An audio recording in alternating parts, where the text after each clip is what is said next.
We pay respect to all Australians who have made and continue to make a positive contribution to our culture and way of life in this country we live in and share together, Australia.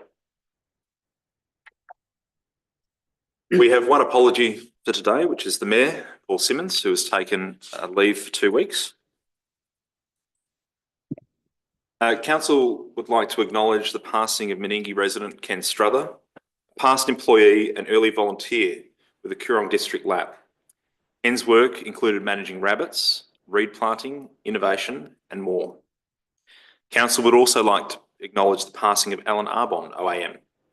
Alan was the previous mayor of both the District Council of Karoonda and the rural city of Murray Bridge. Alan also chaired the Murraylands and Riverland LGA. In addition, Council would like to acknowledge the passing of Wellington East resident John White. John's volunteering efforts were recognised by Council in 2017 with the naming of the John White Wetlands. And I'd now like to invite Councillor Coleman to say a few words. Thank you, Mr Mayor. Yes, John White was a previous or pre-amalgamation councillor with Meningie Council. He had a farm at Malalong.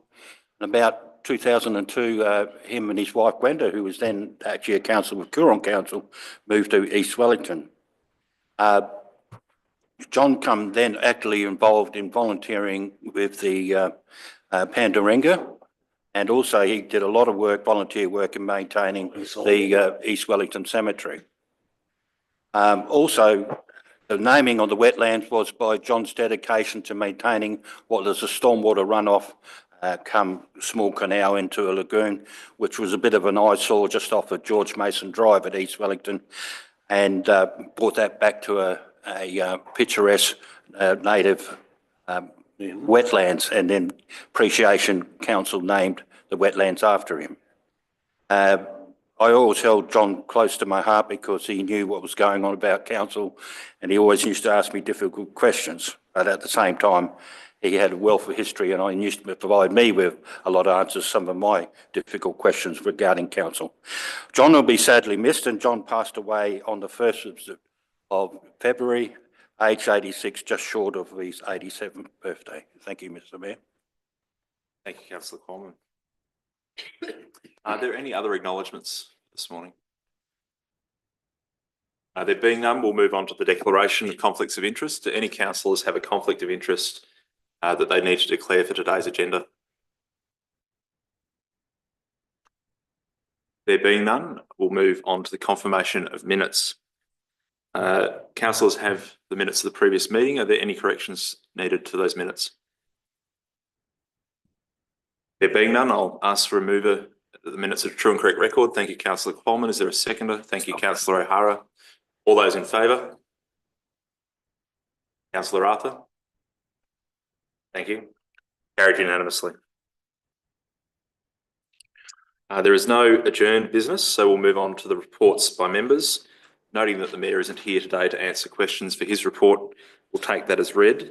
Are there any questions of Councillor Roundtree? There being none, I'll invite Councillor Bland to make some comments about a meeting she had last night with the Meningie School regarding the library.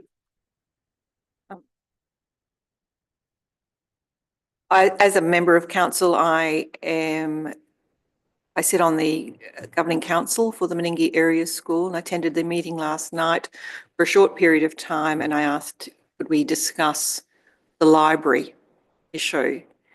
It would appear that the school is fairly well progressed in what they desire, although not necessarily 100% happy with the plan. The sketch that we seen recently, or was presented to council by the department in relation to the community section of that library, is the only sketch that's available at the moment. And I know that we were all significantly disappointed in the presentation of that sketch and the knowledge, but also the footprint, which is quite small. And we have yet to have a workshop for councillors in relation to that presentation and where to from here. There didn't appear to be, at that point in time, a lot of options about how we would move forward. There is a price attached to that, but whether or not we meet the requirements or the needs of community in relation to the library space is yet to be decided by council. In relation to the information, it would appear that in talking to the school and listening from here, that communication seems to have been a key process that is lacking at this point in time, in that while one of the questions I was asked is why has council not put aside money for the library? And we explained at the point that that is not the process of council, in that we have had no details until just recently about what the cost or the footprint of that library would look like as councillors. And I think I would be right in saying that unless I've missed something. So I made it clear that council's intent was for a workshop in relation to the library, and that we would move forward from here. I also understand that the school, in conjunction with Adrian Pedrick MP, and they have 4 positions to meet with the Minister for Education, of which our CEO or a member of council has been invited to attend. At this point in time, we haven't really discussed what it is that is needed for our community, what would work, what service we're going to offer as well. I also understand that, and I will wait for an interpretation on it, is that there are many hours provided through the school, such as 20 hours of SSO time through the Education Department, and a number of hours of the teacher librarian. And we need to be clear as council on exactly what that means moving forward.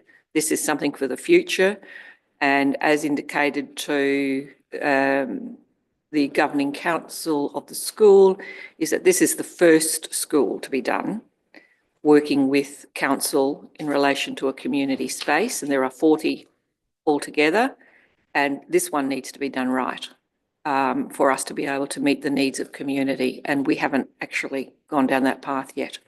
I do believe the school will also be looking for some alternatives in their plan as well. Thank you, Councillor Bland. Is there any questions for Councillor Bland from other councillors? I guess one I've got is we obviously are committed to do something with the library, but do we have to do it at the school? I think that was a question that was raised last week during the workshop, that we may need to look at other options if what is being presented isn't acceptable, but I think we're probably a little way from looking at that. If I may, I think probably in that we need to look at the whole, from a holistic point of view, about what are the other costs associated with that.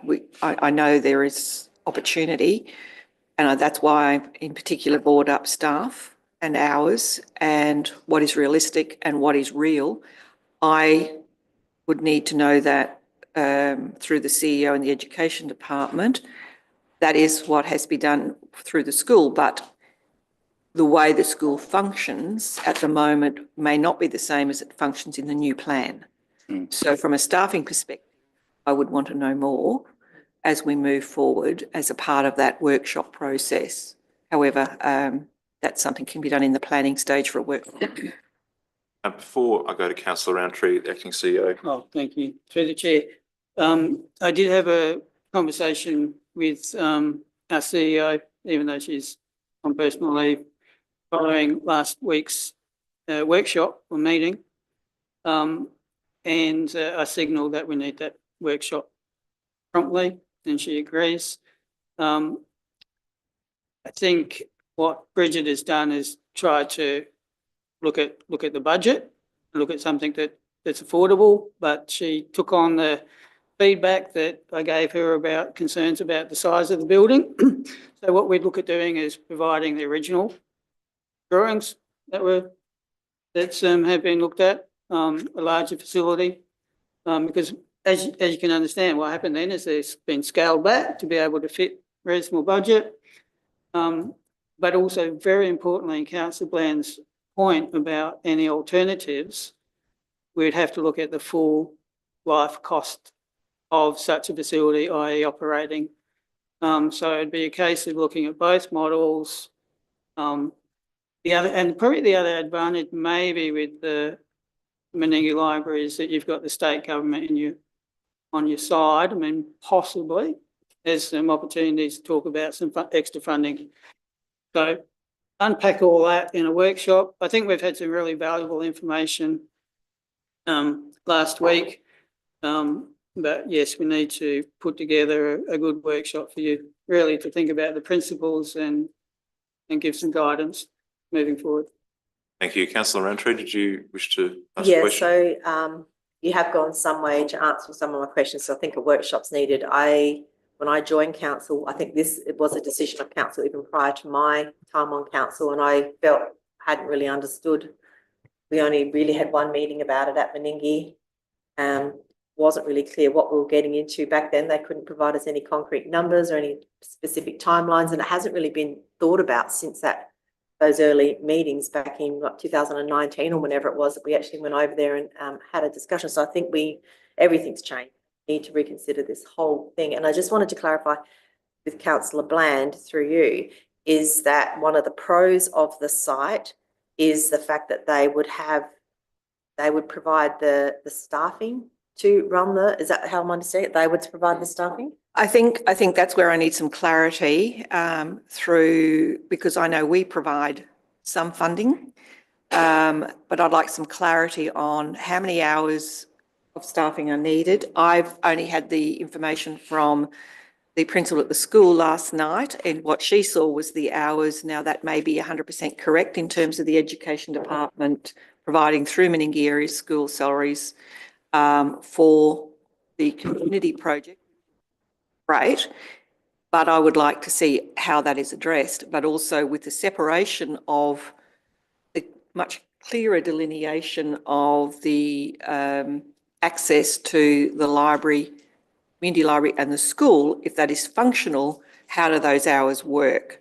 And how does that actually work? Or is it an arbitrary line, which in theory it can't be due to health and safety issues? So I would like a lot more clarity around that. I'm not saying that the figures are wrong. I just would like clarity because I don't think I'm fully aware of the clarity around that as well.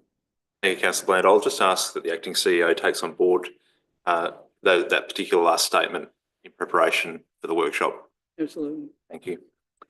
Mayor, Councillor Arthur. just regarding this thing, until the agreements are signed between the Education Department, the Libraries Boards and the LGAL Council as Council's rep, we don't know what the stipulations are going to be. We know what they are now. There's a certain amount of time that's got to be given to the library. And if there's any extra over, the school can help out. But the school are the Education Department of the overarching body and have got to control, as we know, which has happened quite regularly, both at Meningie and Tindy in particular, where some of the librarians' hours have been taken off them to use for the school, but they still get the minimum, which is about 32 hours, I think, and they've got different rulings on the size of the library, how many there. So really, unless they are privy to the agreement, now this agreement's been sitting between these departments, I think, for about 4 or 5 years. Remember, we had a meeting with the presiding member of the board at Tindanara, and he said it was going to be signed sometime in 2025 when I asked him question how long it was going to be. So really what we're talking about is nothing until we find out what's going to happen. Thank you, Councillor Arthur. I'm sure we can add that to the list of things to chase up. That was the subject of last week's workshop with Kelly, that agreement. The formal agreement. Yeah, and it is dragging on. I think there's a little bit more clarity. But last week there was a workshop that looked at those issues, Councillor Arthur.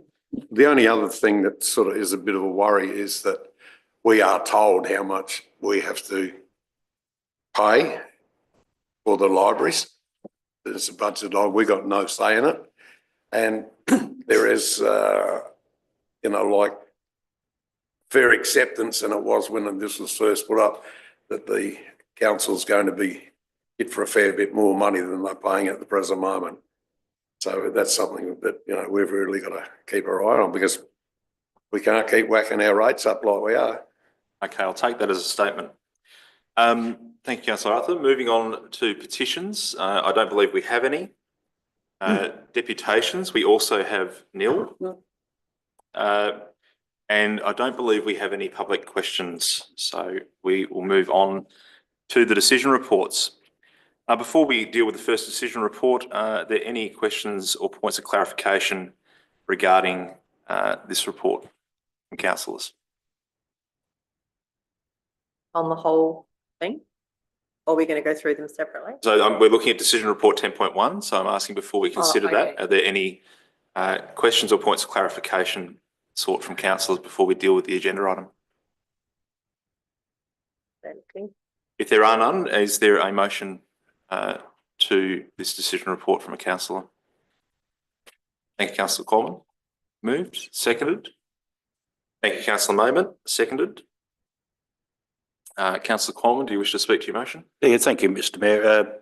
I was just going to say we've done this previously, so we'll keep it going. So that's why I'm supporting it. Thank you.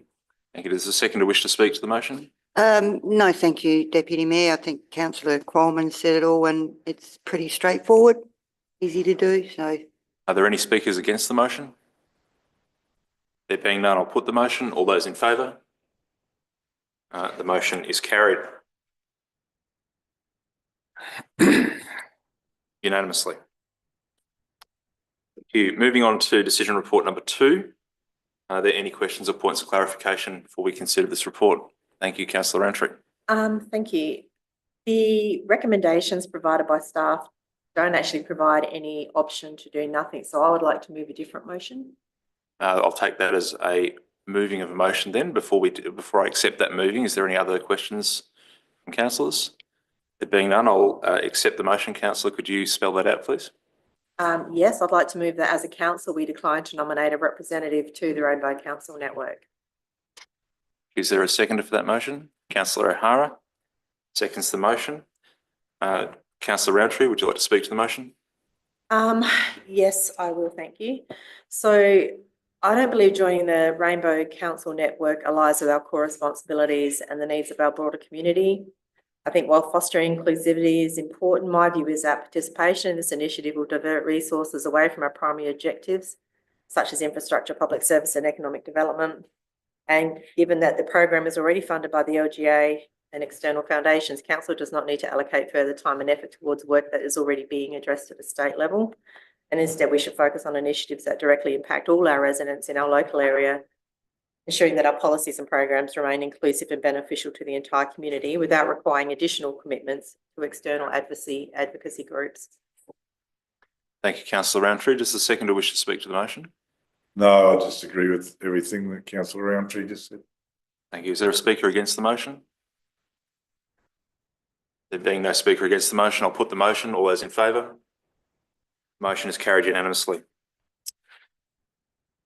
Moving on to decision report number 3. There are questions or points of clarification sought before we deal with the agenda item. Thank you, Councillor Coleman. Thank you, Mr Mayor.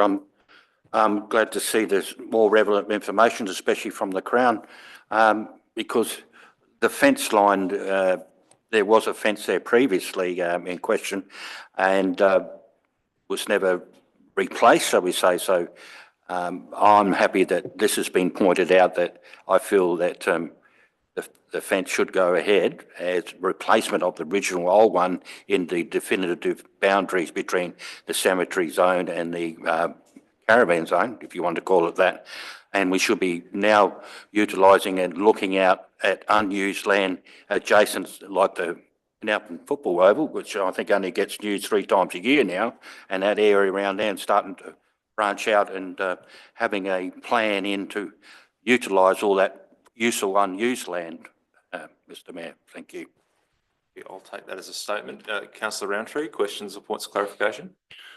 So I have some questions. I'd like to move as well. So I'll start with my questions. So with regards to, previously we have asked both in writing and verbally about how many complaints were received, and that hasn't been forthcoming. Was the complaint made by a resident of Canalpin, a visitor, an outside person, or a staff member? I am yet to understand through everyone that I've spoken to in the town, and I've spoken to a lot of people, to find anyone that is happy about council's decision to put up signs and to erect a fence, that they actually took down the fence for the festival, the Caravan and Camping Festival, and encouraged people to park in that area where the scrub is, which is south of the cemetery. So my motion that I'm going to put forward is going to cover off on some of that. And yeah, so my questions are only around, I want to know how this even came in front of council, because like I said, To get the acting CEO to take that question on notice, if you could please. Will do. Are there any other questions or points of clarification before we deal with the agenda item? I'll just, I'd like to endorse the motion, because we're not accepting, we're looking at a precinct plan. Now, part of the plan, we've got law opinion from the LGA on the cemetery. And as it says in there, if we try to, change the rating of that from a cemetery to a recreation area, it's a long drawn out process, and a long drawn out process will also cost us money. So within this concept plan that we're looking at, that would be one of the things we'd look at. So I'm in favour of just passing the motion as is. I'll take that as a statement. Can I just be clear to What's the members? difference to statement? Councillor Arthur, Mr. Mayor? Councillor Arthur, I'm going to be clear to members. The way that I'll be dealing with this agenda is that when it comes to a decision report, I will invite questions or points of clarification from administration.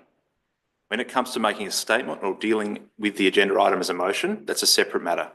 So until a member moves the motion, this is not a formal motion of council. So at the moment, I've asked for questions or points of clarification around the decision report. Councillor Roundtree. I'd like to move an alternative motion, please. Could you please state the motion? Thank you. So I would like to move A, that the elected members are provided with detailed information around how the issue of campers in the caravan park area came to be an issue that needed to be dealt with. So I want that as part of the motion so that it is actually dealt with. And that a short desktop review of the Canalpin Caravan Precinct gets underway immediately. And that D, that funding for the detailed precinct plan be included in the 25-26 budget. Now, the reason I'm splitting it up so that we do a short review soon, is I think it would be useful to canvass the Canalpin residents about what they want, because like I said, the people that I've spoken to don't support a fence, and they don't support limiting the space available. Thank you, Councillor Roundtree. You've moved the motion. Okay, sorry. Is there a seconder for the motion? Councillor Bland? Councillor Bland seconded the motion. Would the mover like to speak to the motion? Thank you, and sorry for getting that out of order. The short desktop review is important, because I think it would be useful to understand from the residents of Canalpin now, before we spend any money on a consultant to do a major precinct review, to get their views. And that would be talking to the football club, the Progress Association, pool committee, and get their views on the area and what they see as important. And if their views are that they think the area is sufficient and there isn't anything to be done, then spending money on a detailed precinct plan doesn't really need to progress. However, if there is the view that they would like to see the bottom part of that area currently allocated for the cemetery, because none of this will impact on the cemetery area where the burial plots are. This is simply a piece of land below it that is currently not being utilised and is unlikely to be utilised. So if it means that we could use a bit more of that space where the track into the caravan park already directs traffic, then I think that would be a useful use of that space. And I would like to see the desktop study be done sooner rather than later, which will then help us form an opinion as to whether we need a more detailed study and that to be factored into the budget. But I think we need those steps. The short, easy one first, simple survey, get a view, then do the more detailed precinct plan of that whole space. So my motion that the elected members are provided with detailed information about how the issue of campers in the caravan park area came to be an issue that needed to be dealt with of council, because that is flawed everyone. And that the short desktop review of the Carnarvon Caravan precinct gets underway immediately, and that funding for a detailed precinct plan, if required, is included in the 25-26 budget. Thank you, councillor. I believe the acting CEO, before I go to the second, I'll ask the acting CEO to. Through the chair, I mean, until you put the words "if required," I had some concerns about including it in the budget, because effectively that means I've got to go and say to our finance manager, you've got 40 grand that you need to put in next year's budget for this task. So can I mean, I would have, without if required, I would have put draft before 2025-26. I probably would still prefer to put draft, because council hasn't considered much yet. We've got quite a lot of this type of activity that you'll need to make a decision about, and I don't know the position, the affordability position for all these types of tasks. Thank you. I'll just ask, do the mover and seconder happy to vary it to add the word draft? I'm happy to vary it. In listening to that, and I agree with the if required and draft, but want to be very clear that the if required is subject to point 2, and is that the understanding of council, that we don't move forward with 3 unless if 2 is effective and gives us what we need. Yes. Thank you. I'm more than happy with that. Does the seconder wish to speak to the motion? I know I'm happy with the discussion and moving forward. Is there another speaker? I'd like to speak against the motion, Thank you, councillor Arthur. You have the call. purely on the basis of what the original one is, to look at this as a strategic project. Nothing in here, in 2023-24, the actual cost of council as per here for the swimming pools, dollars, for an income of $50,000. That's a fair impost upon the community. So we have to look at the whole precinct, and we've got to get the costing for the precinct done properly, because it's been something I've brought up for many years. The caravan park and the swimming pool are not metered separately. And it's not a big job to separately meter it, so you know actually what the caravan park side is using and the swimming pool sides are using, so it becomes a full enterprise in its own right for that precinct. So that would be part of the job. So that's why I believe that we should be looking at the strategic project, be voting against it. Is there any other speakers to the motion? Thank you, councillor Maitland. Thank you, Deputy Mayor, and through you, I think councillor Rowntree's motion makes sense as a first step rather than the one that was put forward on the agenda first. I think you need more information, and then you can put, you can endorse a creation of the park precinct project. I think you need the information she's asking for first, and then you can move forward after that if need be, if required, as stated in that motion. So I'm happy to vote for that one. Thank you, councillor Maitland. Any other speakers for or against the motion? Councillor Coleman. I just have a question. I'm not quite clear on this, but with this motion that, because I have concerns, I have great concerns actually about any encroachment on what is zoned as the cemetery land. This wouldn't have any bearing on any encroachment, change or rezoning of any part of the cemetery land. Is that correct? It's still going to stay the same till now? I believe a plan may look at the land, but at the moment, that would be the understanding. Yeah, okay. I'll be in favour, long as the said cemetery land remains the same. Thank you. There being no further speakers for the motion, I'll put the motion. All those in favour? Those against? The motion is carried with councillors Coleman, Rowntree, O'Hara, Bland and Maitland voting for, councillor Arthur voting against.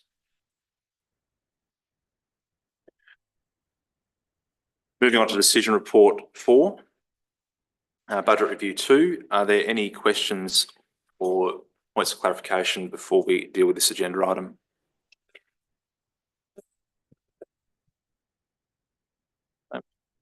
Is there a councillor prepared to move the recommendation? Thank you, Councillor Roundtree. Seconder, thank you, Councillor Bland. With the mover wish to speak to the motion? Councillor Roundtree. No. Thank you. Seconder? No. I'm in the same, I have no other questions. Thank you. Any other speakers for or against? There being none, I'll put the motion. All those in favour? Motion is carried unanimously. Decision report number 5, terms of reference review, audit and risk committee. Are there any questions around this item? Thank you, Councillor Roundtree. So the commentary mentions that the Audit and Risk Committee want the position of the chair to be for 12 months to foster the opportunity of gaining experience, yet 5.3 says the presiding member shall be an independent member appointed by the council for a term length determined by the council. Should that clause reflect the intention of the change, that is to appoint for the 12-month period, and is there a risk that the committee might decide to appoint someone for 4 years? I was a bit confused if I just read that wrong. Thank you. I'll ask to the acting CEO to comment on that. Through the chair, it's relatively simple. So the presiding member is appointed from the 3 independents. They have the original terms of reference based on the term being for 2 years. But in order to provide that continuity of and noting that we've got a staggering, so we've got 1 member that was appointed January this year. The other 2 expire January next year. They're appointed for 2 years. They had the option of going to 12 months each. I think especially the person who was appointed or was going to be appointed, Karen, felt that she is more comfortable going for 12 months. But also that ensures then that if, let's say, the 2 independents were to, or even one of the independents was not to sign on again for another couple of years, that we've got that knowledge continuing. So really that's the nature of the 12 months. Thank you, Councillor Bland. And I would concur with that, is that at the meeting, it was generally felt that the 12-month period of time in the first instance with the change to the audit committee was appropriate as per this acting CEO. Before I go to Councillor Coleman, Councillor Roundtree, does that answer your question? Yeah, I think if the committee are happy and they can see the process, it was just the wording confused me, but I can see where it's coming from. So that, thank you for that. Thank you, Councillor Coleman. Thank you, Mr Mayor, in reference to what we're talking about. I sit on the audit committee with Councillor Bland, and yeah, we have the independents discuss this, and our acting CEO, but it seems to be the appropriate thing. They're quite happy with it, and it seems to be it's going to work okay. Thank you. Are there any other questions for this decision report? There being none, is the councillor prepared to move the recommendation as it stands? Thank you, Councillor Coleman. Thank you, Councillor Bland. Councillor Coleman, do you wish to speak to the motion? I've already spoken. Thank you, Mr Mayor. Thank you, Councillor. Thank you. Any further speakers for or against the motion? There being none, I'll put the motion. All those in favour? Thank you. The motion is carried unanimously. Moving on to the following report, which leads from that one, decision report number 6. Any further questions? There being none, is there a councillor prepared to move the recommendation as it stands? Thank you, Councillor Bland. Do I have a seconder for the motion? Thank you, Councillor Maidman. Councillor Bland, do you wish to speak to the motion? No, I think as it stands is appropriate. I think there was enough conversation and discussion within the members to be able to support Karen's position and her experience, definitely. Thank you, Councillor Bland. Councillor Maidman? No, thank you. It's all good. Councillor Coleman, do you wish to speak to the motion? Thank you. I'd just like to comment that, yeah, Karen, at times when our other previous presiding member couldn't be available, has chaired, and she's quite confident at the job, so well suited to the position of presiding member. Thank you. Thank you. There being no further speakers, all those in favour? The motion is carried unanimously. Decision report number 7, terms of reference review for the CEO's Performance Review Committee. There is a recommendation there. Is there any questions regarding this agenda item? Being none, is there a councillor that's prepared to move the recommendation as it stands? Thank you, Councillor Roundtree. Do I have a seconder? Thank you, Councillor O'Hara. Councillor Roundtree, do you wish to speak to the motion? No, I thought that the words in the terms of reference weren't too bad, so I was happy with that. Thank you, Councillor O'Hara. No. Councillor Coleman speaking to the motion. I just want to, make another comment, if I may. I'm so glad. I always, as you know, the chamber knows, I often used to air my complaint that why we weren't all included, and I'm great to see there's been changes in the higher above to include all council members, which I think it always should have been. So I'm glad to see that change, Mr. Mayor. Thank you. Thank you, Councillor Coleman. Any further speakers to the motion? There being none, I'll put the motion. All those in favour? Thank you. The motion is carried unanimously. Decision report 8, in terms of reference review for the Canalpin District Soldiers Memorial Committee. Are there any questions? Councillor Roundtree? Through you, Deputy Mayor, can I seek leave of the meeting to make a personal statement? Leave granted. Yes. Leave is granted. Thank you, Councillor Roundtree. Thank you. Some of the responses provided by the admin contained factual inaccuracies. Regarding the chronology of events, I request that the commentary around October 15th be revised to accurately reflect what transpired. While a workshop was held, there was no discussion on the specific terms of reference. Instead, the session focused on a legal perspective of what could or could not be done. In my view, this was a disappointing and unproductive workshop. We have been consistently told that Section 41s have no power, but under the Local Government Act 1999, Section 41(2), a committee may be established by the council to assist in performing its functions, including managing or administering property, facilities or activities and overseeing works on behalf of council. Meaning we as elected members could choose to delegate certain functions to a Section 41 committee if we so wished. Based on this, I believe the advice provided on Section 4.4 and Section 11 is incorrect and requires further review. It is one thing for council to not want to have any delegations to Section 41 committees, but it is another to suggest that it can't happen due to the Act. I have other concerns around 4.3, 4.5, 5.1, 5.3, 5.7, 5.9, 7.6 and 8.8, and we have had no opportunity to debate these issues before the terms of reference have come to this chamber. The October 15th meeting, which should have involved such a discussion and debate, did not eventuate. So therefore, I'd like to move a formal motion that we move on to the next order of business and skip this one. Thank you. I've received a formal motion to move on to the next order of business. Is there a seconder for that motion? Councillor Bland? I'll second it. And I'd like- Councillor Bland, being a formal motion, there can be no debate or discussion entered into, so I'll put the motion. All those in favour? We're voting on the motion as is. We are voting on a formal motion that we move on to the next order of business.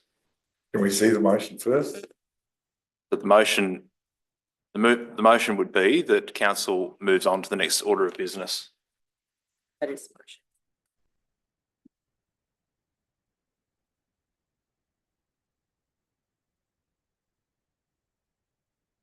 And being a formal motion, it is not up for debate. It needs to be voted on as it stands. Those in favour of the motion? Motion is passed unanimously. Moving on to decision report 9. Debt recovery and hardship policy review. Are there any questions or points of clarification sought before we deal with this agenda item? Yeah, a minute. There being none, is councillor prepared to move the recommendation as it stands? Thank you, Councillor Roundtree. Is there a seconder for that motion? Thank you, Councillor Coleman. Councillor Roundtree? I'm happy with it, how it's worded, so I'm fine with this one. Thank you. Does the seconder wish to speak to the motion? Thank you.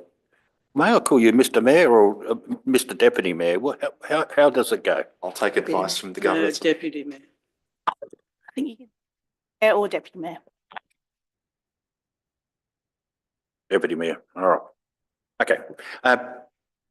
We've gone through this with the Finance Committee, gone through this with the Audit and Risk Committee, and now it's come before Council. So we've given it a good eye over, so and gone through. So I'm happy with it now. I think it's been hashed out pretty well. Thank you.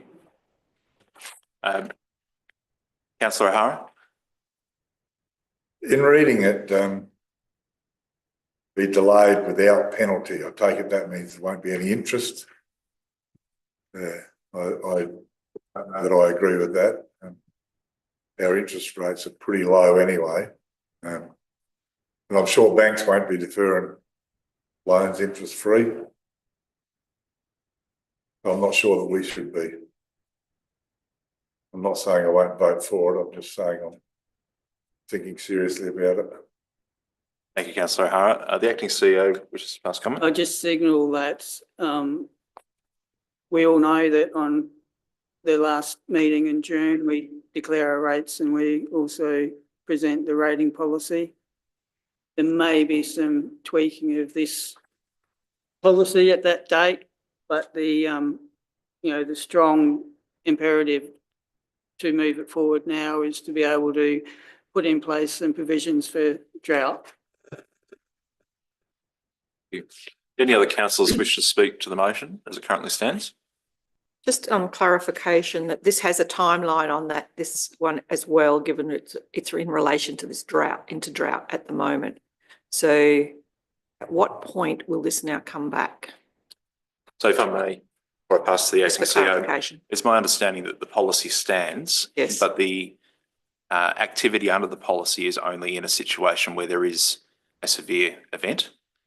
Thank you. So the policy would stand going forward, but it would only be applied in significant circumstances. So for Through the chair. clarification for. No, just the acting CEO. Through the first. chair, correct. But what I expect to do is to come to council and council to declare the drought as special circumstances. So council at any stage then can reverse that status. So we find that, it's a really fantastic season next season. Council can make a decision at that stage to reverse that process. Noting that this policy has applied to things like floods, grape glut, things that end and have a time, but they're not something that you can say, well, this is going to end in 24 months. Thank you. I just wanted to make sure that was clarified and very clear that while it doesn't have a finite time on it, there will be an end at some point. Yep. That council will deal with, and it's that process that will come up in whatever period of time. Thank you. Thank you. Any further? Thank you, Councillor Just Arthur. regarding, it hasn't got number part 6, the council assesses debtors' eligibility for hardship assistance. Council will consider indicators indicating but not limited to either. Who's going to be the person that's going to do this assessing? Thank you, Councillor Arthur. I'll defer to the acting CEO. Oh, it's through the chair. I mean, the assessing is done by the rates officer, but the, signing off of that is in connection with the finance manager, and if necessary, if there's any further, clarification required, the CEO. So one of the things is they're going to have to present to council documents like they've got hardship payments or Centrelink payments, or as per the document here, the 246 dot points, Clarified. and that will be the only ones that qualify. Thank you, Councillor Arthur. Yes, sorry, through the chair, I'll clarify that the special circumstance clause deliberately allows for a simplified process for drought affected property owners and businesses related with affected by the drought. That simplified process isn't as onerous as the standard hardship provisions. There has to be, some element of trust and, acting in good faith. But yes, they will still need to demonstrate that they effectively can't afford their rates for a period of time. So this is really what we're putting up here is not specifically for drought. Sorry, if I Any may, hardship. Councillor Arthur, I believe there's two sections to this policy. The section that you've just raised is the ongoing financial hardship section, and we're looking at a further section later on in the document. Does the acting CEO Yeah, so we've added a clause which is special circumstances.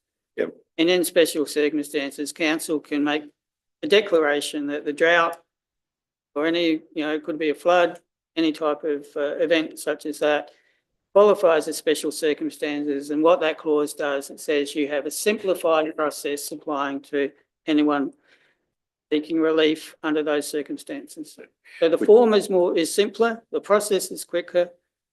And, considering that our farmers in particular are having a very difficult time, we don't want to have them burdened by bureaucracy. Which gets back, if I must say, to the problem that drought is not a word is used in government sources now. It's a lack of rainfall. Droughts are no longer an acceptable word. And one of the things is it doesn't only it doesn't only affect farmers, it affects a lot of other people, like shearers, transport operators and all that sort of thing. So it's got a fairly large circle that it can entwine. Thank you, councillor Okay. Arthur. Are there any other speakers to the motion? There being none, I'll put the motion. All those in favour? The motion is carried unanimously. Moving on to agenda item decision report 10, volunteer policy review. Are there any questions or points of clarification regarding this agenda item? A question, councillor Entry? I'm just flagging, and I'm not sure how to do this appropriately. I just want to flag, I want to make an amendment to the motion. But is that? Oh, when I invite Okay. for a motion to be moved, the motion doesn't need to be the recommendation. Yep. It is not a motion until a councillor moves it. So are there any other questions around this, councillor Bland? I'll move it so we can move forward. Okay. Councillor Bland has moved the motion. Councillor Roundtree did say that she was going to move a varied motion. Is there a seconder to the motion?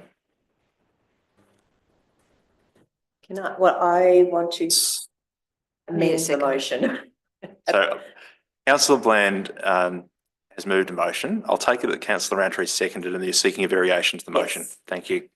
The variation, councillor Roundtree. I just want to add in another sentence that the term council members be discontinued and replaced with the term elected members throughout council documents moving forward, and that policies are amended as they come up for review. I think we've had it in a workshop and we've talked about the fact that we are elected by the people, and a better term to represent us is the words elected members. And I know in the commentary that followed that was provided by the staff on this policy said that it was going to be remaining as council members. And I think that goes against what we as an elected group have said that we preferred. So I would like it as part of the motion that we are called elected members throughout the document and all other documents moving forward as we need to replace them.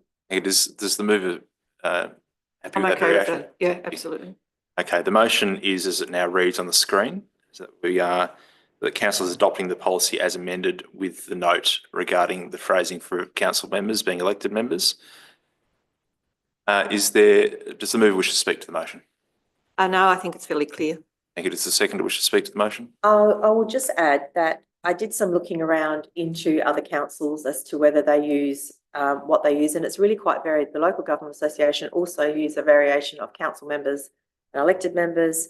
The Northern Areas Council, City of West Torrens, Campbelltown City Council, Woodner District Council, just the first few, all use the term elected members. So I think there's nothing precluding us from using it, and I think it's a better representation of what we are. Thank you. Is there any other speakers for or against the motion? I think it's got more clarity.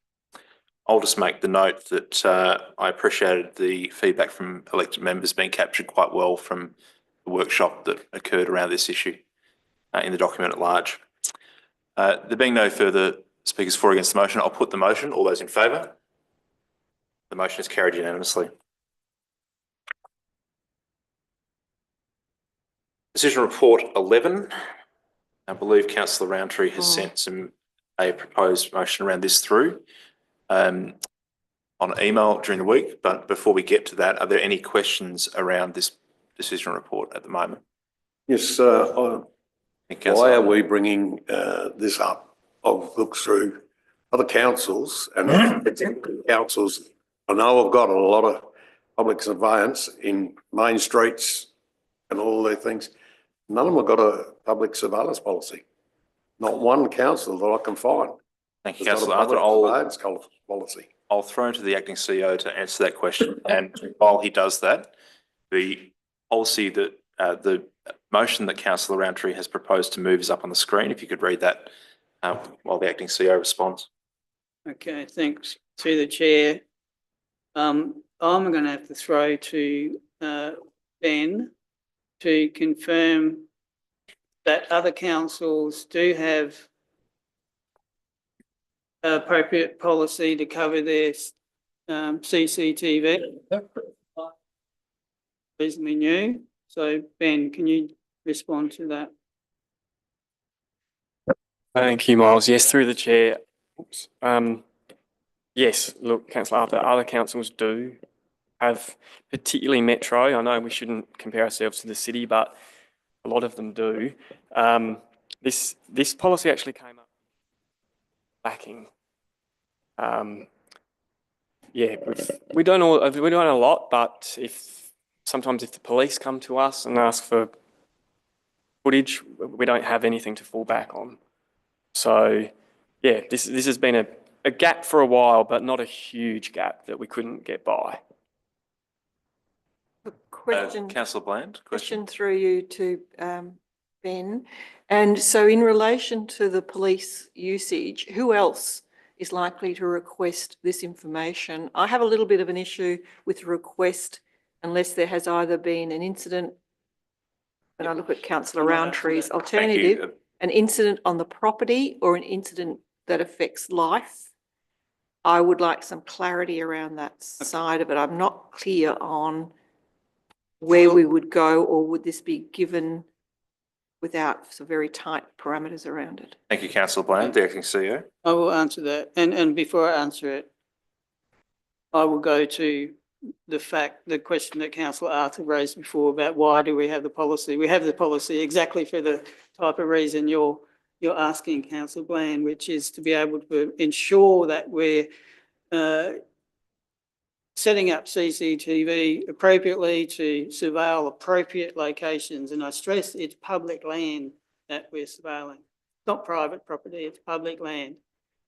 And also that we are capturing the data appropriately, securing the data appropriately, and upon request, releasing the data appropriately. Now, apart from the police, the type of incident that might occur, and I'll give you a real example.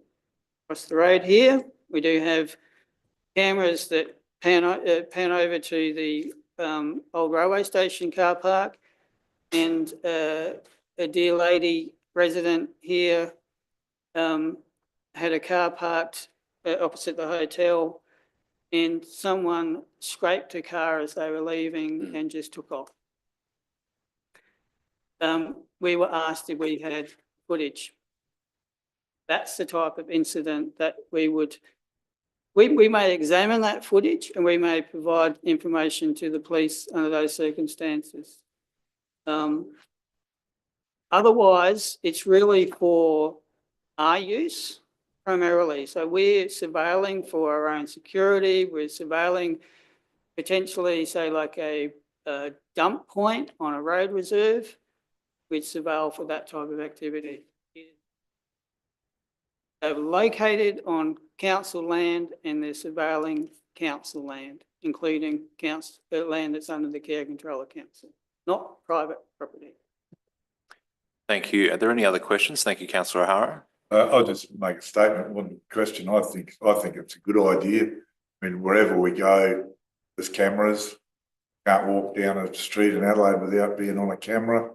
And there's issues that come up that we can use it for here. I mean, one, for instance, that came up this week was a store owner in Meningie is complaining that cars parked too long at the store, parked too long at the coffee shop, which restricts his customers from going in. If we had this information, we could see, yeah, they are staying there too long, you know, and things like that would be very useful. Thank you, councillor O'Hara. Councillor Cormack. I totally support all the effort that councillor Roundtree's gone through in changing and rearranging the names in the policy. However, the previous motion we put in was the voluntary policy. Now, that's come into effect, correct? We voted on it. So in that, we said that all documents would have elected members in it. So then we got it written up there again. Do we really need to do that? Because we already activated on the previous motion. I'll go to the governance officer. Well, it's just a bit of duplication. Through the chair, yeah, essentially you've already directed, so you could remove that, and I'm sure the updates will happen as wrote now. Yeah, I just thought it. Any further questions? There being none, councillor Roundtree is moving the motion as it is on the screen. Is there a seconder for that motion? Councillor Bland, seconding the motion. Just give councillors a little bit more time to read. Mr Mayor. Thank you, councillor. Deputy Mayor, can I just get clarification with permission from the owner? We will be only putting these on our own buildings. Yeah. Is that correct? So why would we, it may spill across as all outside CTV do. So why would we be having to get permission from the owner? I missed the point of it. I'll pass a comment on that. So the section, the 5.2, as it stands currently, says any place readily observable from a public place. So I believe that's where councillor Roundtree's concern was, but I'll go to councillor Roundtree to answer that question. That's correct, Deputy Mayor. It was a line readily observable from a public place that bothered me, because if they put it on a building and it happens to scan into your backyard, I just think that person whose backyard is now on that screen ought to be informed that there's a camera facing their backyard and get permission from them to have that camera there. Now, it won't apply to a lot of places, but there may be an instance where a camera is positioned on a council-owned building that does look into someone's private area, and that person should be aware of that situation. Thank you, That was why I put it in. Thank you, councillor Roundtree. I'll go to the acting CEO. Thank you. So taking councillor Harris' example, a camera is likely potentially to pick up the private properties which are the shops. So if we were surveilling cars and moving the cars, we'd ask for permission of the shops as well.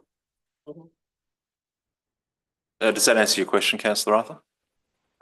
Thank you. Yep. Any speakers for or against the motion as it currently stands? There being none, I'll put the motion. All those in favour? The motion is carried unanimously.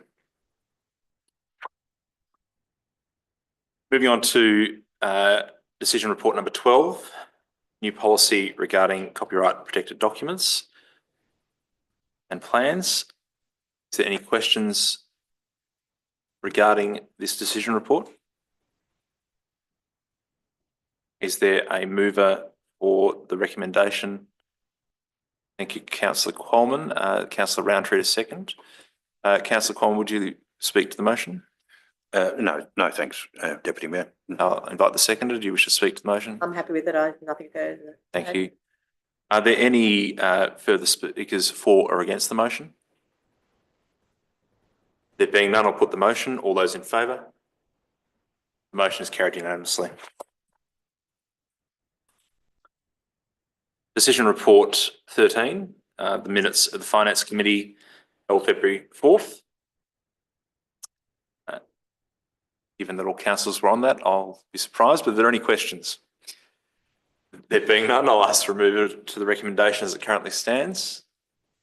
Thank you, councillor Roundtree. Thank you, councillor Maidment. Councillor Roundtree moved, councillor Maidment seconded. Does the mover wish to speak to the motion? No, thanks. Does the seconder? No, thank you, Deputy Mayor. Thank you. Any other speakers for or against? There being none, I'll put the motion. All those in favour? Thank you. The motion is carried unanimously. Decision report 14, minutes of the Audit and Risk Committee. Are there any questions arising from those minutes? The members of the Audit and Risk Committee that are in the room? But there are none. Is there a motion regarding this decision report? Thank you, councillor Coleman, moving the recommendation. A seconder? Thank you, councillor Bland. Does the mover wish to speak to the motion? Councillor Coleman? No, no, thanks. Sorry, there's one question. I was respond. In the report there is the ASCOSA report, where it's expected it'll be presented in late February and then tabled in May. Why is it going to take so long for the council to distribute to the elected members, any rate, at least the ASCOSA report? Through the, sorry, To the acting CEO? through the chair, May is the Audit and Risk Committee. That's the reference to May. The SCOSA report, which we're expecting any moment now, will be shared with elected members immediately. And also we'll have a workshop on it as well. What I will do as well is extend it to the Audit and Risk members immediately, but I'll do a formal tabling at their May meeting. Thank you. Does that answer the question, councillor? Thank you. Thank you. Does the seconder wish to speak to the motion, councillor Bland? I think it was a very productive meeting, I felt this time, and although having said that, I should have said that they've been particularly productive most times, but it also looked at, particularly under some of our risk areas, for more clarity around how that is documented, what it actually means, rather than giving sort of very vague indications, even though it's spoken to at times. So the document itself in the end will have more clarity. And I think that was probably a good idea. Thank you. Before moving, putting the motion to a vote, are there any other questions around minutes? I just note that our new independent member, it was his first meeting, and I was able to observe, and he participated from the get-go, and it was quite a good meeting. I'll put the motion. All those in favour? Any against? The motion is carried. Decision report 15, being the minutes of the Canalpin District Swimming Pool and Caravan Park Committee. Are there any questions from members arising from the minutes? Is there a motion? Thank you, councillor Roundtree. I would just like to amend the recommendation to read that council receives the minutes and then include and endorse the recommendations contained within the minutes of the, and then the rest of it, Canalpin and District Soldiers Memorial Swimming Pool. So between the words minutes and of the Canalpin, just receive the minutes and endorse the recommendations contained within the minutes. What recommendations are you referring to? No recommendations. It was around their terms of reference, wasn't it? There's recommendations in new business. They weren't itemised out at the end of the document. Yeah, I didn't think they put them into the, it was in new business. Probably they need to get better at moving them into the recommendation sections. So it says recommendations raised at this meeting under 7 new business.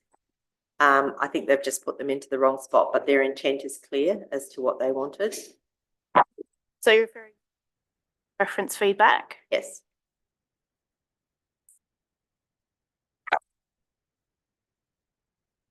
Currently reads on the screen. Is there a seconder to that motion? Just to be clear, Mayor, it's 7.1 of, so 7.1 of their new business. It says recommendations raised at this meeting, and some of them are quite simple wording things. And then I thought they'd put a reason, but I thought into what they wanted, and we've asked them for their feedback, and this is what they'd like. And I think that we, when we're accepting their minutes, ought to endorse their recommendations as well, unless it's a particular reason not to. I'll invite, is there a seconder for the motion? Councillor Bland? I actually have a question first, if I may. Okay, I'll take the question at this point. Could I just ask that councillor Roundtree please expand on I, the seek budget allocation, so we can understand a little bit more. I'm not against a budget allocation, Okay. and it's just how that budget allocation looks, and then then it would be an internal process as to the management of that. So could I just have a bit more clarity around that one? I don't personally have a problem with it. I'll invite councillor Roundtree to answer the question. Thank you, Deputy Mayor.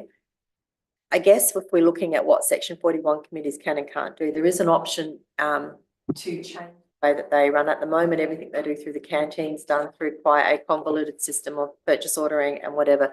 I think what they would like to see is through the, maybe through a delegation, is to be given a small budget that they could work towards and manage within, you know, with council's approval. But that's what they're looking for, to basically have an allocation that they could use for the canteen, and then they work within that budget. It helps them understand what their obligations are rather than just putting in purchase orders, and gives them something to work with. So we will endorse, I think if we endorse what they want, we don't necessarily have to, I think there's still some work here to do, and certainly through the Section 41 committee process, there's work to do. But that was the intent. They would like some autonomy over how they manage that canteen, and at the moment it's quite convoluted. Councillor Bland, does that answer your question?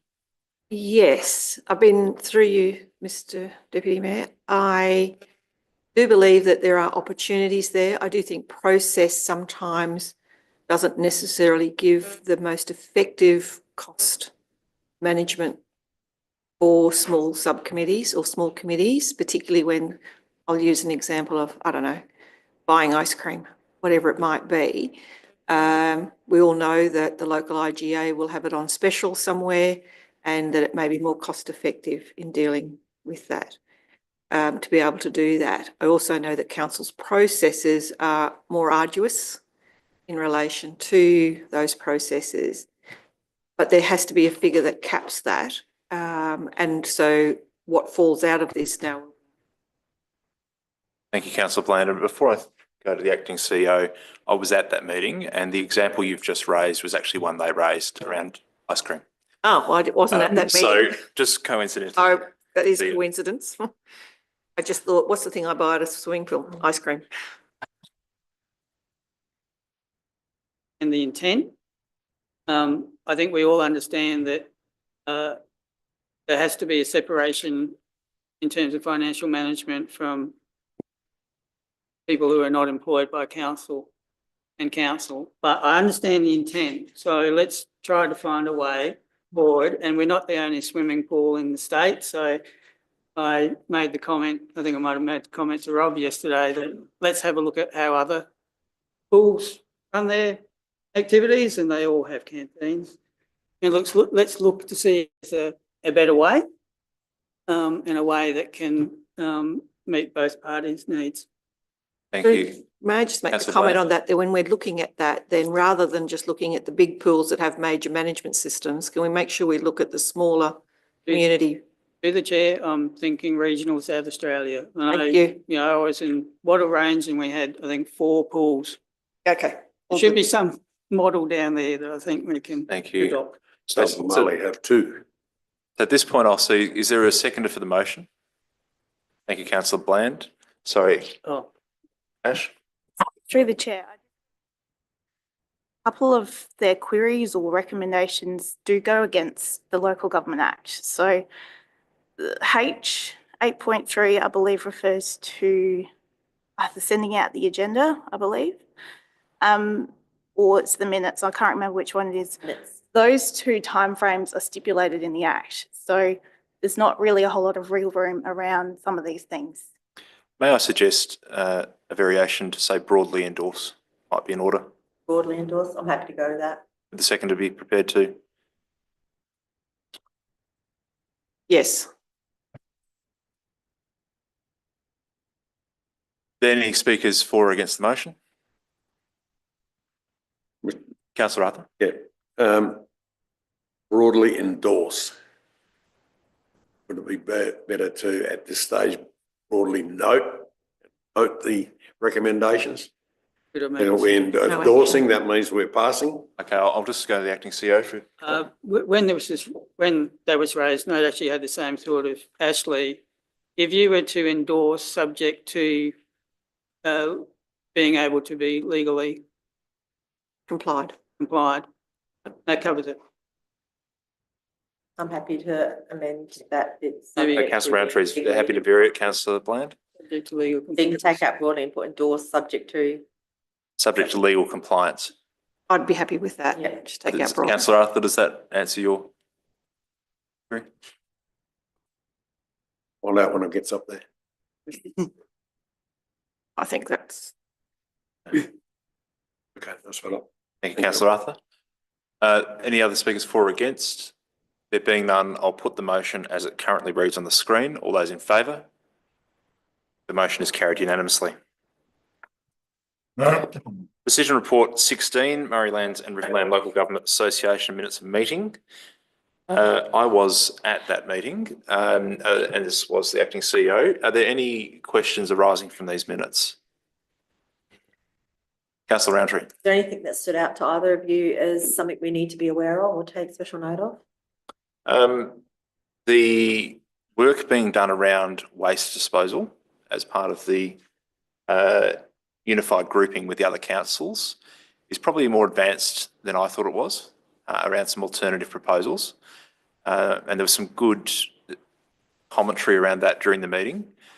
One of the concerns I had was that the options that they were looking at may not be suitable to our council district, but they were also looking at an option of no change for councils that thought that might be appropriate. I'll throw to the acting CEO. Through the chair, I agree. Probably the other one is the conversations about drought. And our mayor was also there and, you know, was able to give a really good update on his negotiations with the state. He had just Mayor Simmons had just come out of a drought meeting as this meeting started. What was it through you, Chair? What was the outcome of that drought conversation? Like, was there any? I don't think there was any concrete decisions that arose. Through the chair, I think one of the things was to clarify, and I think in the room, and correct me if I'm wrong, they weren't necessarily looking for.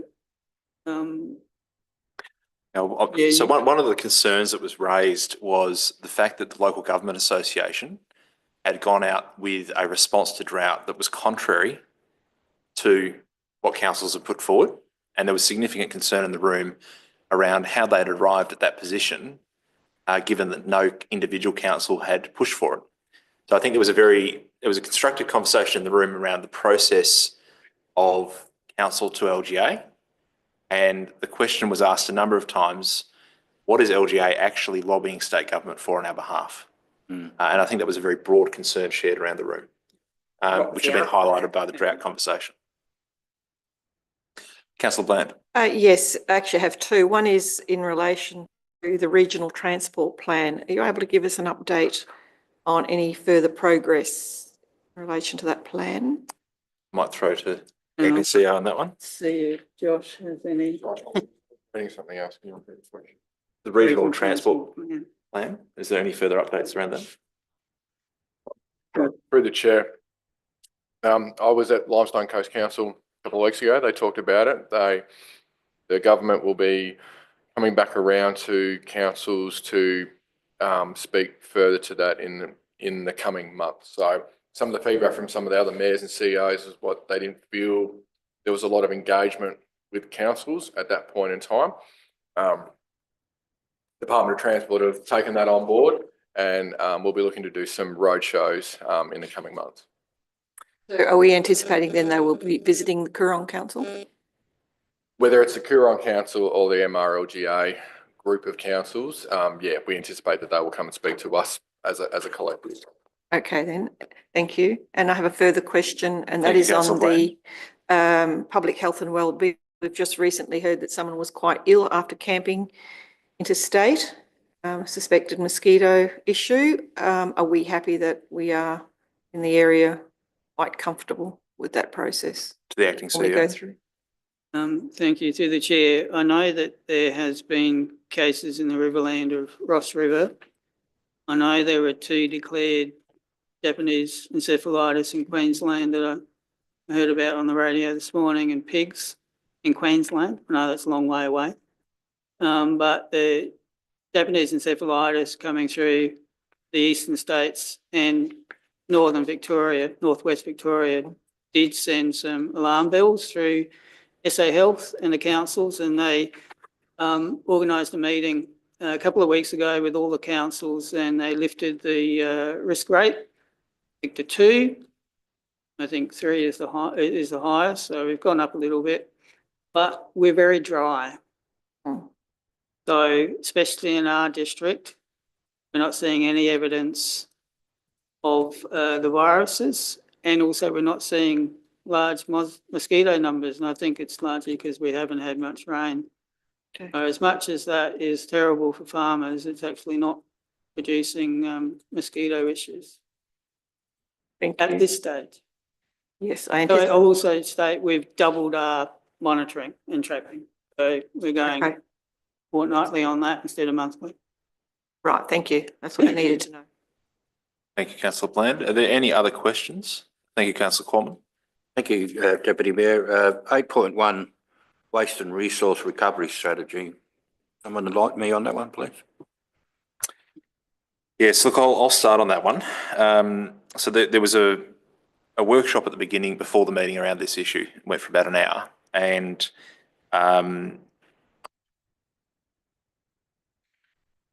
the MRLGA is doing a lot of work around what waste disposal will look like going forward. That could include an extra bin in some council areas. There's also needing to bring some councils within the group up to a 3-bin system, because not all councils are already on that. And I might throw to the acting CEO for any further comment on that. Yeah, I mean, it's through the chair, there is reasonably early work coming together and council will be briefed on that.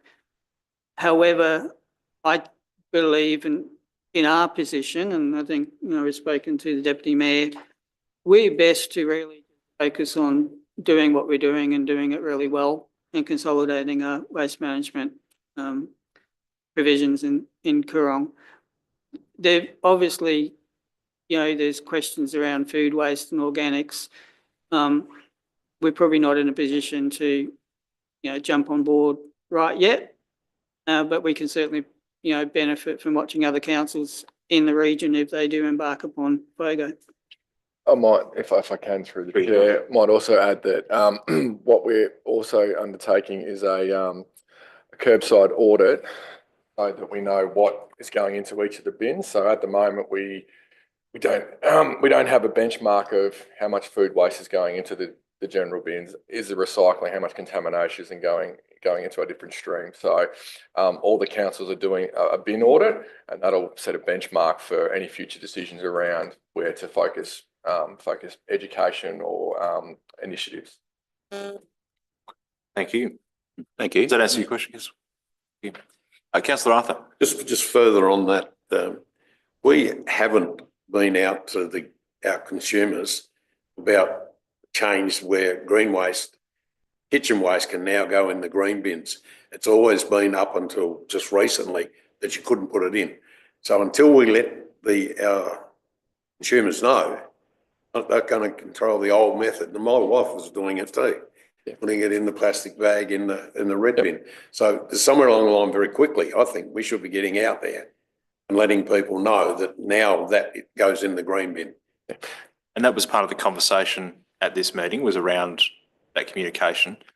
You, Josh? Oh, yeah, no, I was just going to say that the MRLGA has an education officer, waste education officer, and that's one of her top priorities, is that education piece around what goes in what bin, which has been pretty successful. That campaign style has been successful in the city, and so they're going to she's going to look at replicating that through the MRLGA councils as well. But surely in our newsletter we can let people know that now you can put the green in. Yeah, and that marketing material will be coming shortly.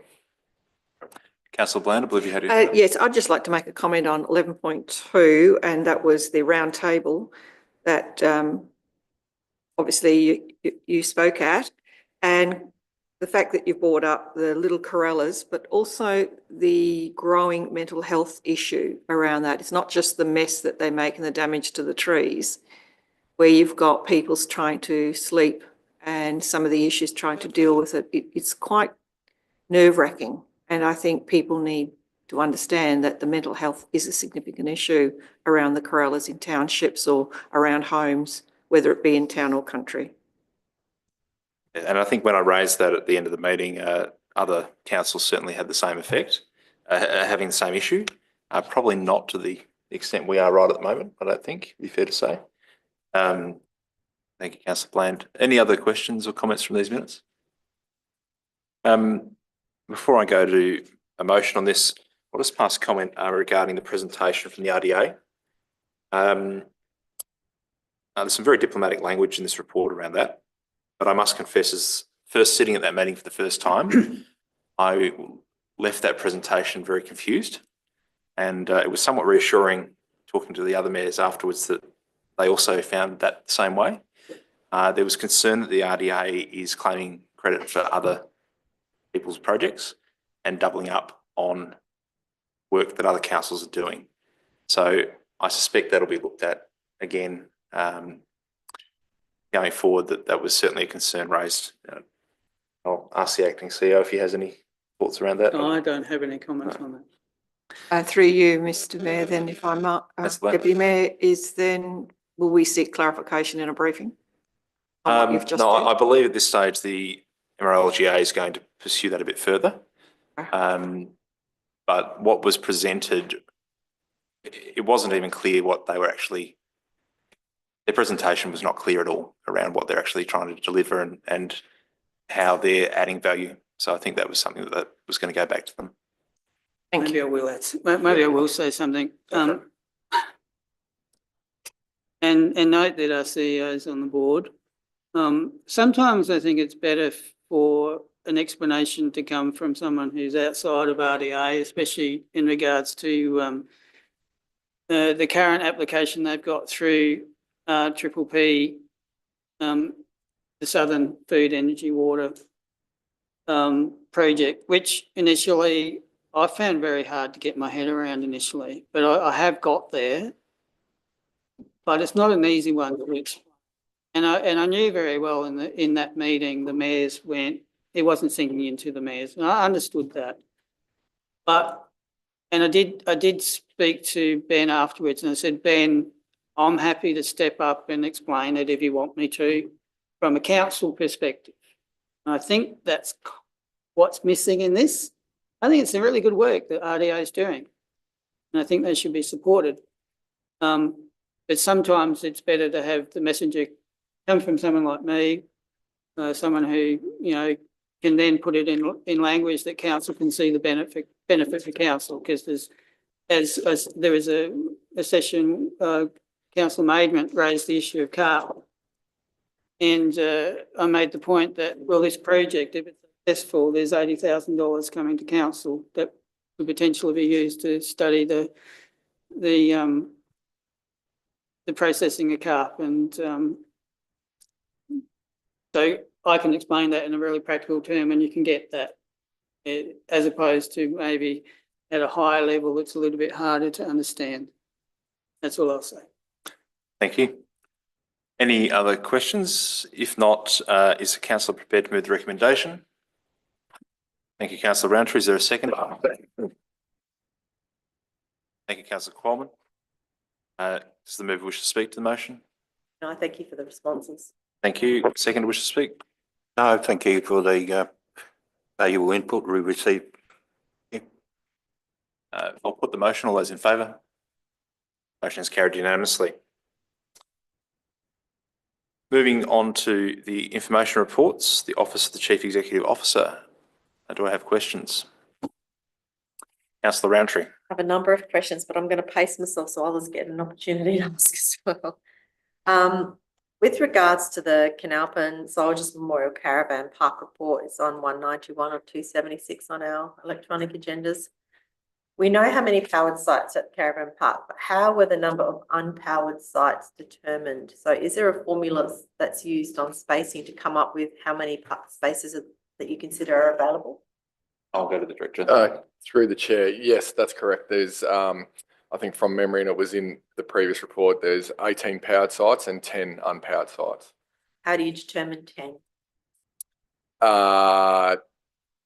I'll have to take that part on notice. My understanding is it's just an allocated space, that number of square meters that has been mapped out. And that was my question. Is there a formula for that square meterage? Like, is there somewhere written that it says X many square meters makes a camping site? I'd have to take that on notice. Right, okay, on notice. Thank you. So I note that there's a nearly 18% increase in the powered site transactions, and there's a just over 20% difference between what is visually inspected by staff and the transactions taken, I think, which demonstrates that the visual inspection doesn't always accurately, as you stated, capture the true occupancy. If that is an average, it could also mean that there are days when occupancy is over 80%. And I think we need to bear that in mind too, if that's just the average that was presented in that report. I think one of the things that has been useful about this park is that people don't generally want to be right next door to each other. And that was the beauty of the rural aspect of it, is the space that is there for people to sort of camp without having their tent right next door to someone else's tent. So yeah, I'm happy with that. So thank you for answering that question. Sorry for my little statement there. I have another question about the Wellington East Water Supply Project. It's under the externally funded projects.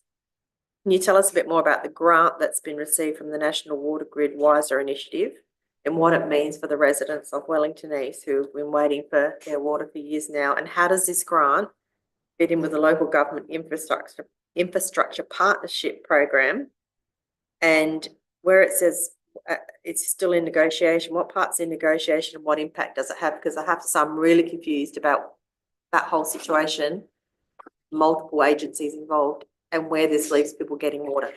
Thank you, Councillor Roundtree. I'll go to the Director. Yeah, through the chair. There's not a very simple answer to that question. You're absolutely right. So LGIP, we've put that project forward as the nominated project for their allocation. They're asking us a lot of questions around what the Wiser grant is and what the funding conditions are around the Wiser grant, or they will say yes to that. So we're still trying to negotiate and get approval for that.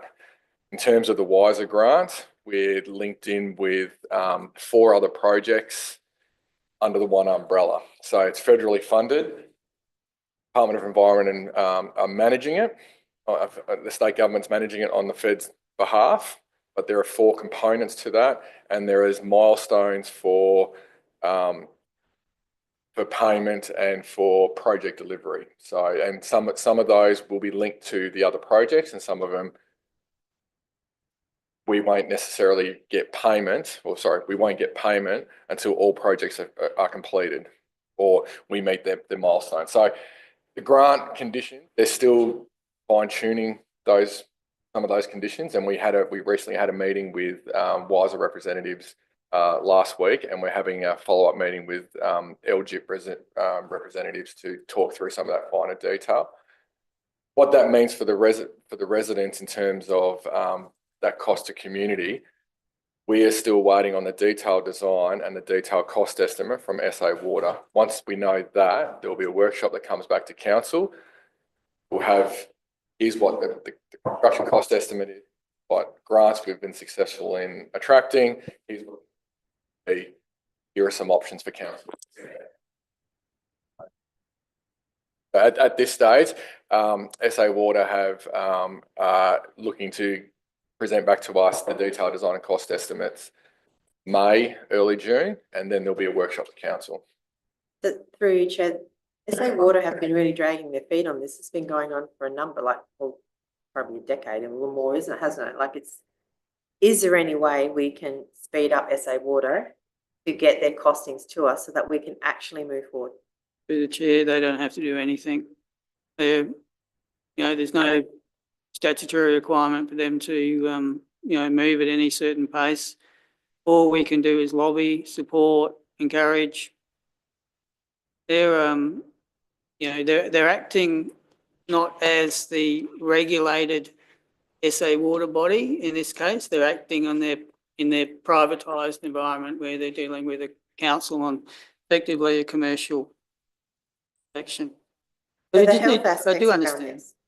The health aspects around not having potable water, where does that sit in the scheme of responsibilities? So that's where we lobby the state government. So I think we've had a fairly good strategy where, people like Josh are dealing with the people at Coalface and SA Water, encouraging them, supporting them. Then the Mayor and the CEO have been lobbying the state and clearly making those statements. We had the flood come through, we've got health issues, we've got then the economic development issues as well. We've actually not done too badly in terms of, I know it looks like it's taken a long time, but the momentum we've had in the support we've had from the state has actually been quite encouraging. There are a number of communities where they're absolutely left on their own and they're not even having conversations with SA Water. They're not necessarily, getting into the ear of the state. We've got that. I think it's an advantage that we're, an hour and 15 minutes from the CBD and the state clearly understands that the town in that locality should have potable water. So through you, Deputy Mayor, could I request that we get a summary of the steps taken and where we currently sit? Because I am getting some questions about what's happening, how it's happening, and I think we need to go back with a statement that says, this is what we've been doing, this is what we're waiting for, this is what we're going to be doing in the future, because I just think people are really feeling that it's all just stopped and stalled and there's nothing progressing. And Acting CEO, happy to take that. Oh, notice. absolutely. I don't know when was the last time we did that. Josh, we're due again, are we? Yeah, Yep. we can put together an update. Yeah, that would be really good. Thank you. That we as councillors can share.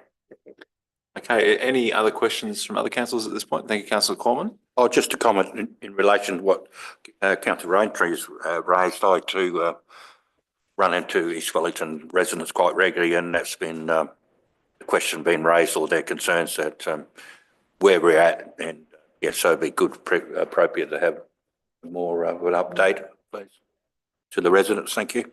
Councillor. Councillor Bland. Yes, Mr. Mayor, sorry, acting. Never get my head around that at this stage. Just in relation to the visitation side of it, and that is the Point Malcolm Lighthouse, there are 327 visitors to that space. My question is around when would we have last inspected that, and are we considering any work that might need to be done in the budget? This is a little bit out of sight, out of mind, in that it's not actually an information hub, but it does have 327 visitors in the last month. So I guess I'm wanting Thank to you, know a bit of Councillor. information. Thank you, Councillor Bland.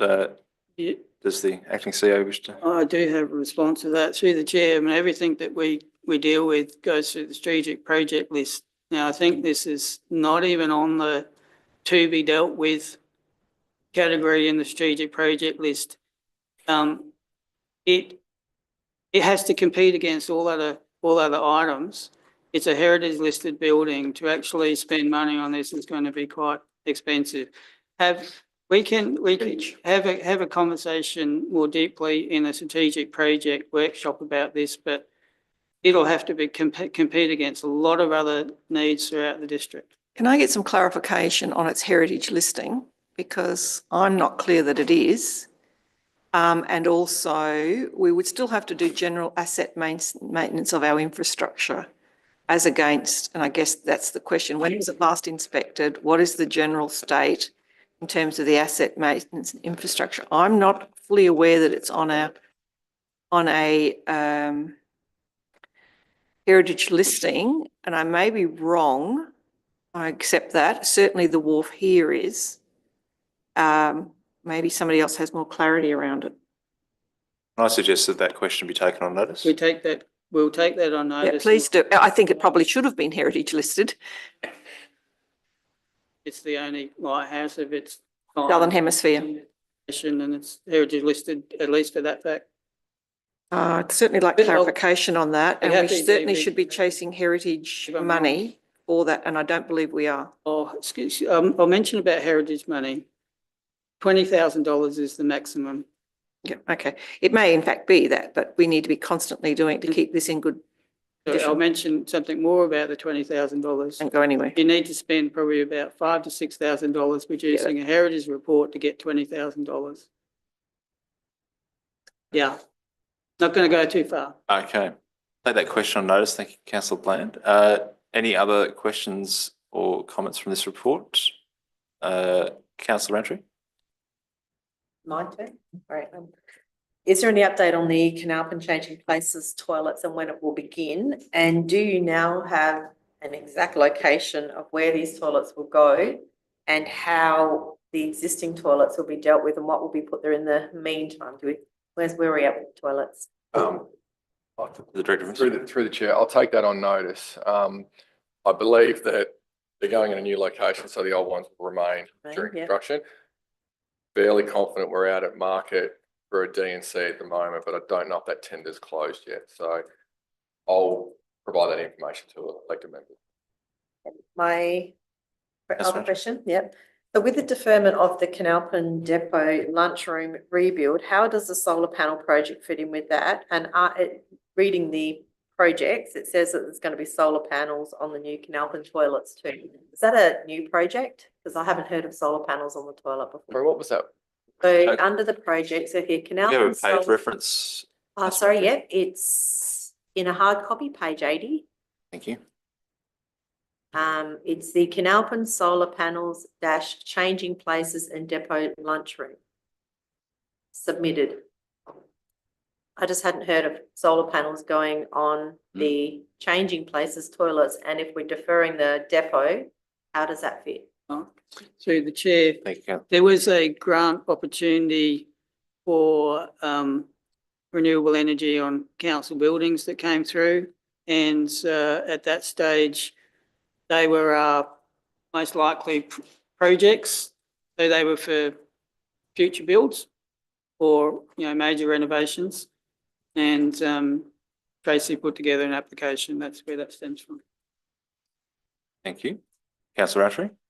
Sorry, with the meetings attended by the CEO, and I gather neither having her or the mayor here, whether it's even worth asking, but you may know, there was a tour on the 22nd of January. It says tour of Coorong sporting infrastructure.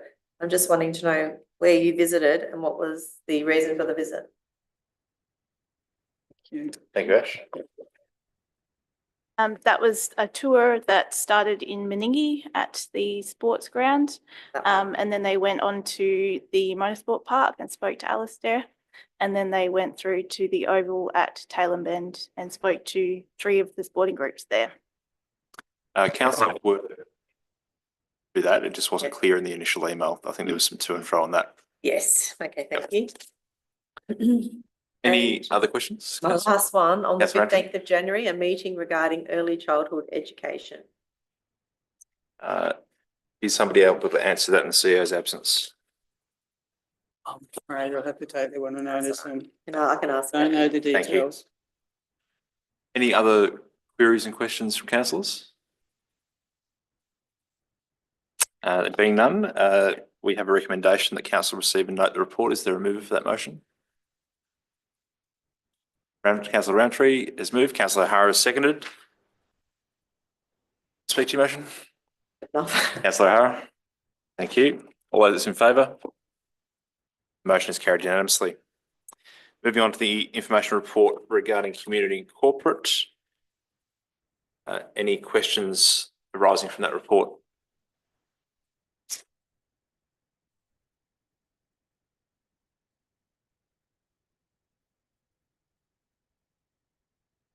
Councillor Roundtree? So to say the organisational development information that was provided was really good. It was a great snapshot of what's going on. So I appreciate that. Comments that are coming out from the exit interviews as well. I thought that was encouraging. I do have a question and I'd like to move that the answer to this question be recorded if possible. So apparently I need to do that ahead of time. Ask the question. I have to ask the question. Ask a question, then move.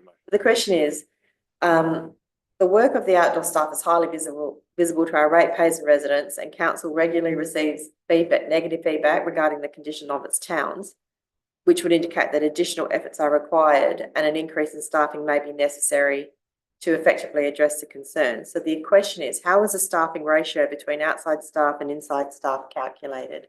Is there a formula that says this is our area, this is our staff? How is that calculated?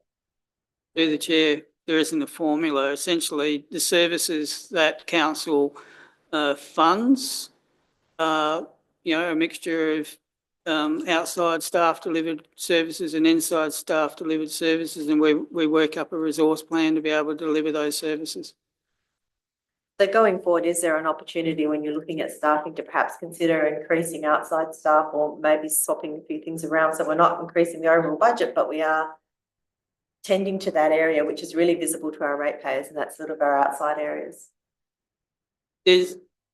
Obviously what's curtailing additional numbers is the long-term financial plan and the FTEs in the long-term financial plan.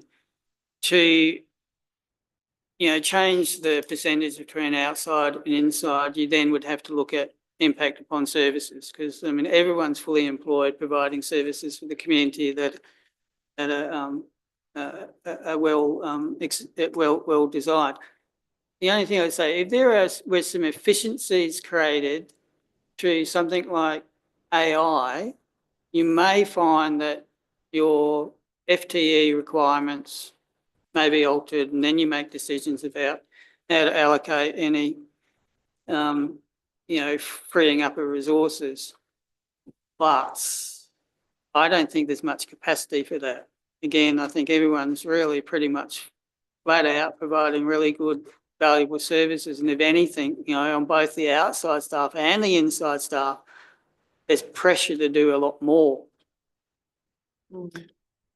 So through you, Chair, what I would add, and I would like that answer recorded because I think it's useful that we know this, is a couple of meetings ago we talked about needing to hire I think it was an asset manager or someone that was either going to be a contractor position. I feel that the council seems to be able to find the money from pools of resources elsewhere to cover off on some of those positions that it sees as beneficial, when in my view, I'm not saying it's not beneficial, but I don't think we see us being in a position where we can do that for outside staff who are the forward-facing group of this council. Sometimes it's the towns, it's the weeds, it's the the things out there that people are in the community are using that they have concerns with. And so I'm looking at that we seem to be able to find the money when we decide it's useful somewhere, but we seem to struggle to find it when maybe it could go somewhere else. I'm just... Before we go on, I'll take that as a statement. Councillor, could you repeat the question you would like on notice, just so we can capture it's the that? staffing ratio between outside staff.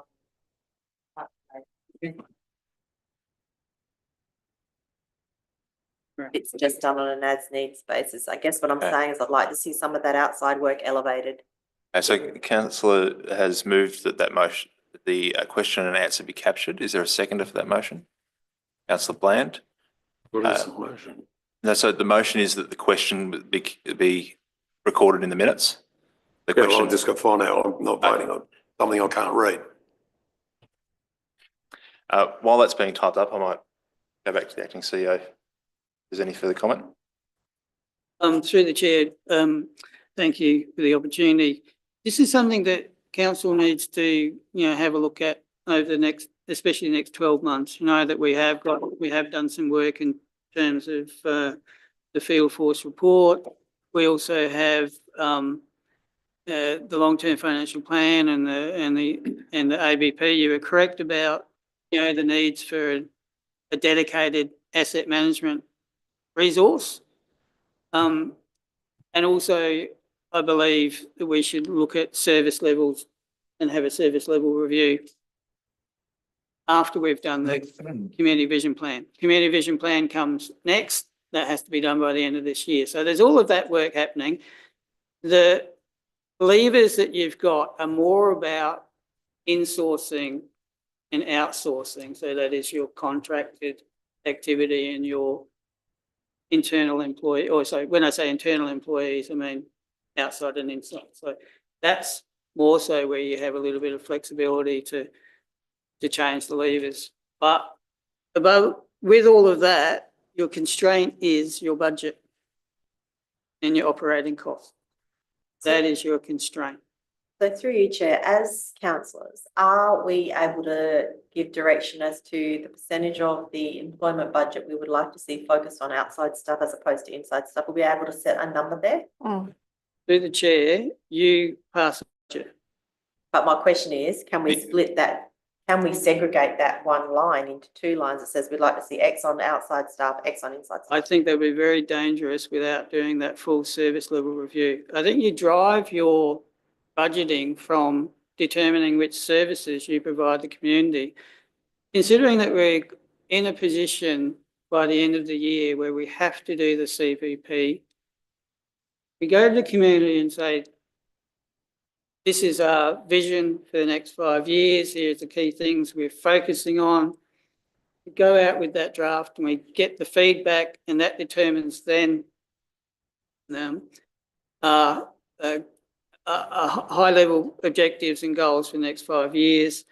We hone that down, I would suggest, with a deep dive into service level reviews, and they'll go down right through to how often we mow parks and gardens, how often we sweep streets. There's a large number by law, and you cannot mess with those. You have to provide people to provide those services. But there is a little bit of play in some areas. The other constraint is that you've got permanent positions, and also with a council of our size, you've not got economies of scale. So it is a difficult environment. I understand what you're saying, but I would rather drive it from determining what services council is going to provide to satisfy our community, and then do the budgeting from that. No, sorry. Just encapsulating what the acting CEO has said, the answer would be yes, but he would advise against it. Am I? Yes, I think that's true. Noting that Councillor Coleman has asked a question, I'll just go back to the motion first. We need to deal with that before we move forward. So we have a motion moved by Councillor Rowntree, seconded by Councillor Bland, that the questions and response are captured in the minutes. Councillor Arthur. Just on page 85, I thought that sort of nearly explained it. The Office of CEO had 15 employees, Roads and Infrastructure 42 employees and 2 vacant, which was going to be a question of mine, and what are the other 2 vacant positions, and the Community and Corporate of 19 employees. So that's virtually the split up of inside outside staff.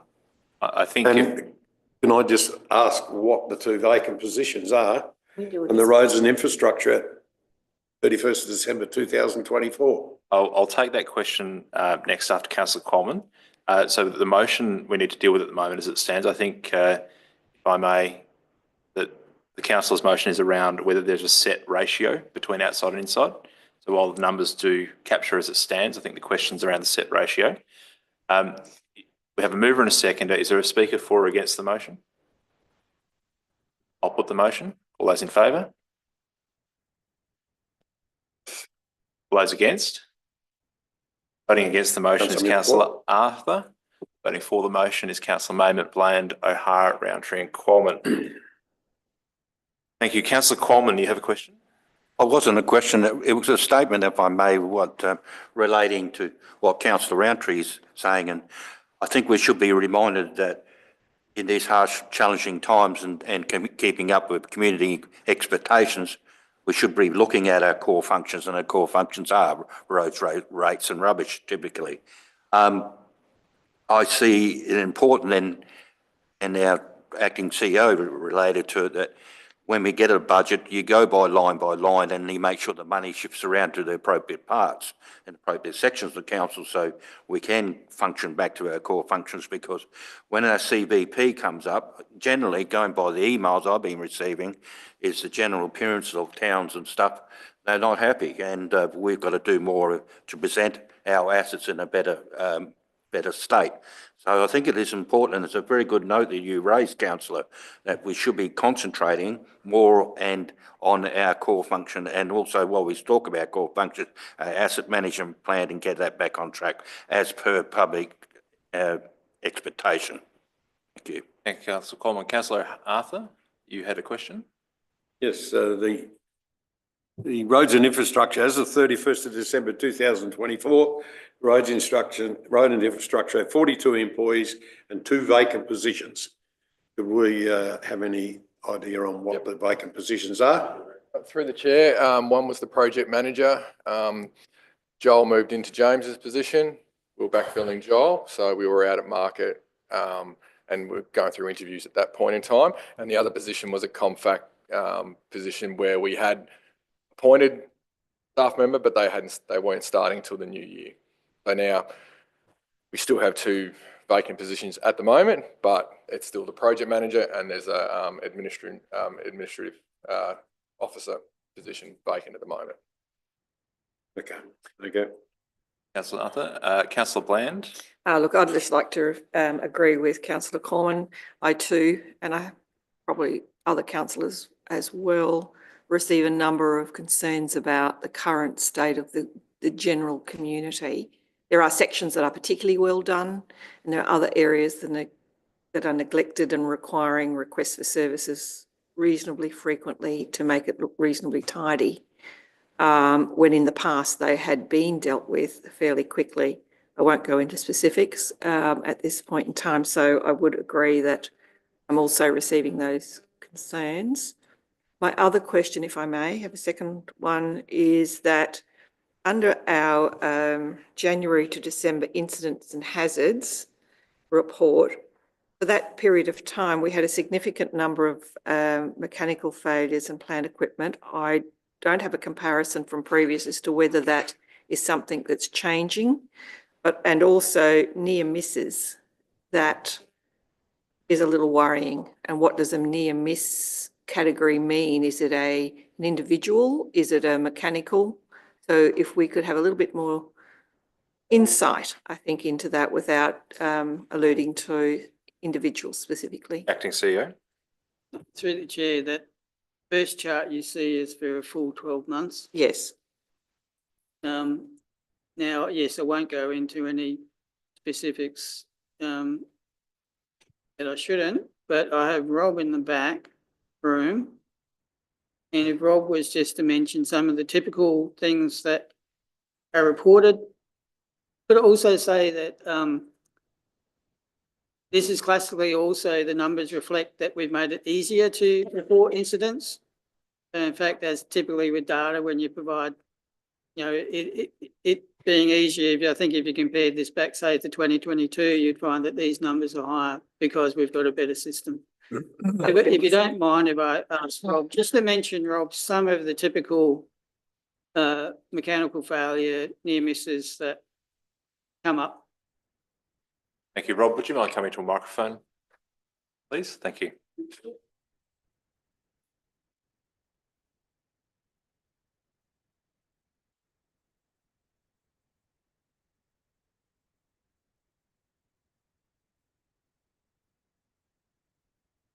Through you, Chair. So typically, again, one of the things, as Miles alluded to, so I'll point out, I started in 2017. We had a paper-based system of reporting incidents, and probably never reported a near miss, and lots of incidents were going unreported, including mechanical failures.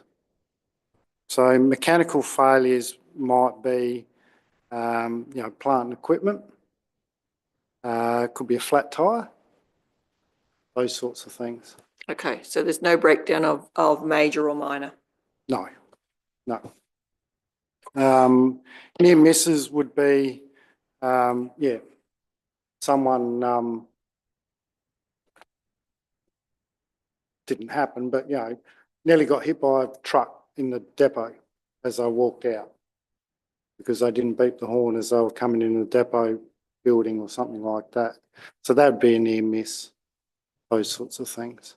So again, as Miles alluded to, the electronic system makes it nice and easy for staff to report. Obviously, we can then, with a near miss, we can actually do something before someone is potentially injured. And mechanical failures also, it's another one. We can then, if it is a major mechanical failure, we can go, well, okay, why? We can then go back and go, well, were we servicing it on time? Were we doing this on time? Those sorts of things. Thank you. And my follow-up question would be is, do we? Yes. All of that is followed up and we do those reports available? We have investigation reports and all that sort of stuff. Okay, So, and it's one of the things that we report on at SLT every fortnight. So between each SLT, we'll go from, you know, this is what was reported. Here's where the because I mean, obviously, you know, we need to know, but the investigation is where we learn what went wrong and how to fix it. Thank you. I just wanted to make sure that if we've got those numbers, looks like they're creeping up, that we have an action that is happening to correct them, and then therefore the numbers, in theory, should come down. Would be my thought. Thank you, councillor Plan, and To- thank you. To a degree, that is a fair comment. Not always will they go down. Hopefully the NIM, and again, depends on, sometimes we've got the staff will report, go, oh, I think it's that. Sometimes I've got to go in and go, well, actually, it's not that, it's that. So there is some of that interpretation of what it is and what category it goes into, so. All right. Thank you, Rob. Thank you. So just on the issue that I raised before, when we were talking, acting CEO was talking about the service level reviews that have to happen.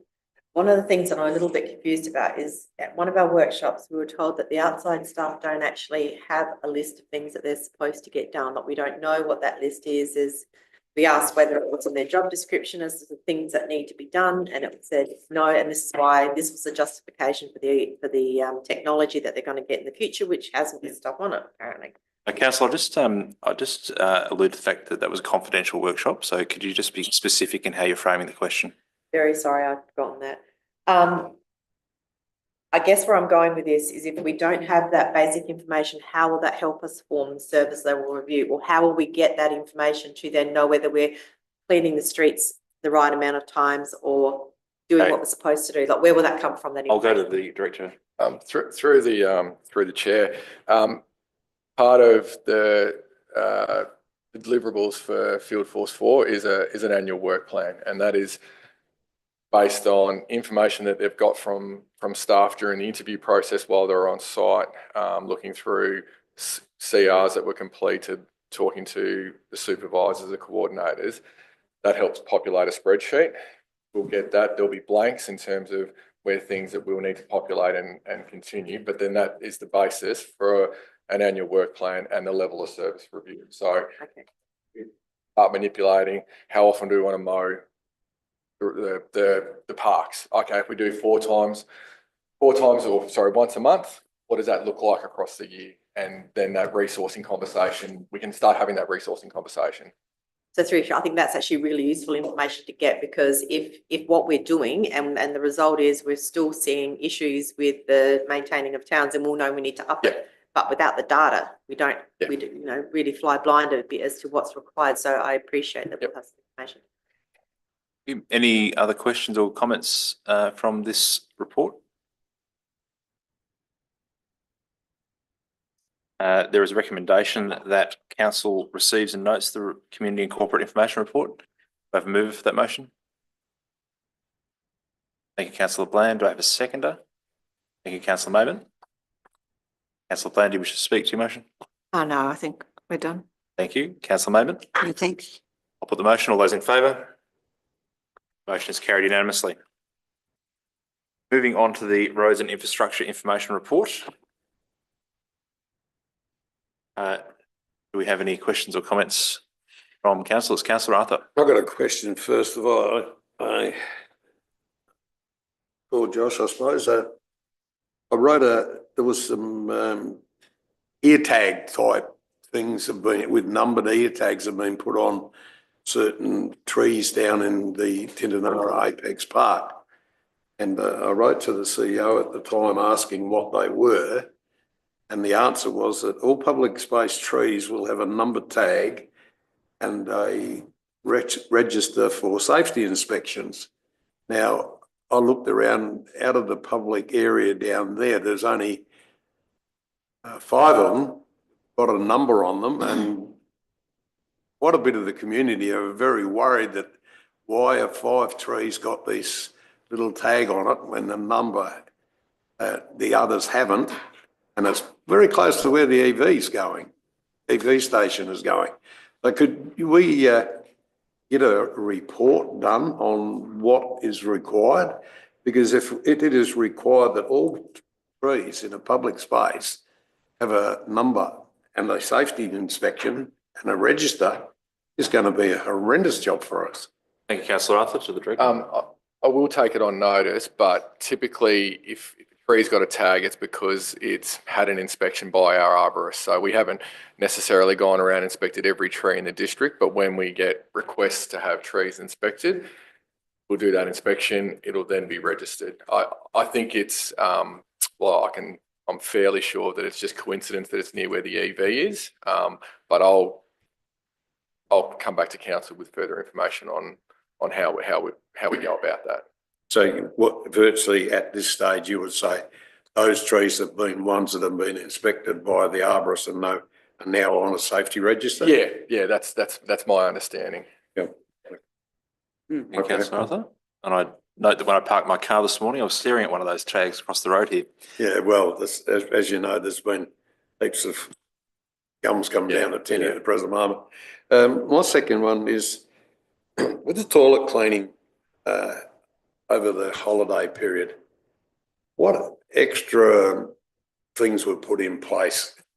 Because, you know, like the number of complaints I got regarding the toilets, and some of them, you know, like but the locals went in and cleaned them up a little bit, no toilet paper, and you saw some of the photos I sent through. You know, so was there an actual increase in cleaning over that time? Thank you, Councillor Arthur. Through the chair, there is going to be a detailed report presented to the Roads and Infrastructure Committee meeting in 2 weeks' time about our public toilet cleaning regimes with further information on that. So if you're happy to wait till then, we'll present all that and we can talk through some of the challenges we experienced over the Christmas period in particular. And also rubbish pickup over the holiday period. Now, the highway was very, very busy this year. It's probably one of the busiest I've seen for a long, long time. But, you know, there was just rubbish everywhere. And the pickup, you know, I took bins from the football club down to the playground and 3 red bins extra cleaned up and then took them back to get picked up. But there didn't seem to be any more bins there and there didn't seem to be any more collections. And went to Canalpa one day and there's just rubbish everywhere. So was there any allowance made for extra bins and extra pickups because of the, you know, the road was unbelievably busy? Councillor? I will take that on notice. I believe that we did, but we underestimated. But I'll confirm and provide something back to council. Yeah, because you got Easter coming up and that'll be exactly the same. Could you add that to the infrastructure meeting? Report back to you. Any other questions from this report? Councillor Roundtree, you have a call. So under the roads and civil operations, what's the rationale and justification for where and why counters are placed on the roads? For instance, the placement of counters on Kilo Road, what is it aiming to provide to council? What information do you hope to get from that? Through the chair, typically there's a few different reasons why we will put counters on. It'll be to gather information regarding how busy that road is. We may have had complaints from the community or requests from the community that there's been an increase in traffic. We're also using it from a strategic perspective when it comes to looking at the road hierarchy. We might know that a road should be elevated, which will allow it to be considered for SLURP funding.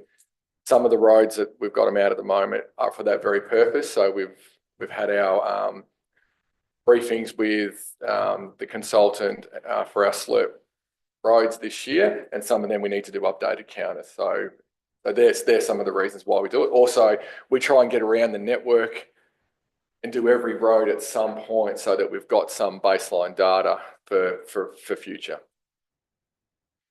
Okay, and my second question was, this is under community facilities operations. Did the Dashhound puppies find their owner? Yes, they were picked up very quickly. Any other questions? Councillor Arthur, you have a call. Yes, just one more. Regarding the weeds at the aerodrome.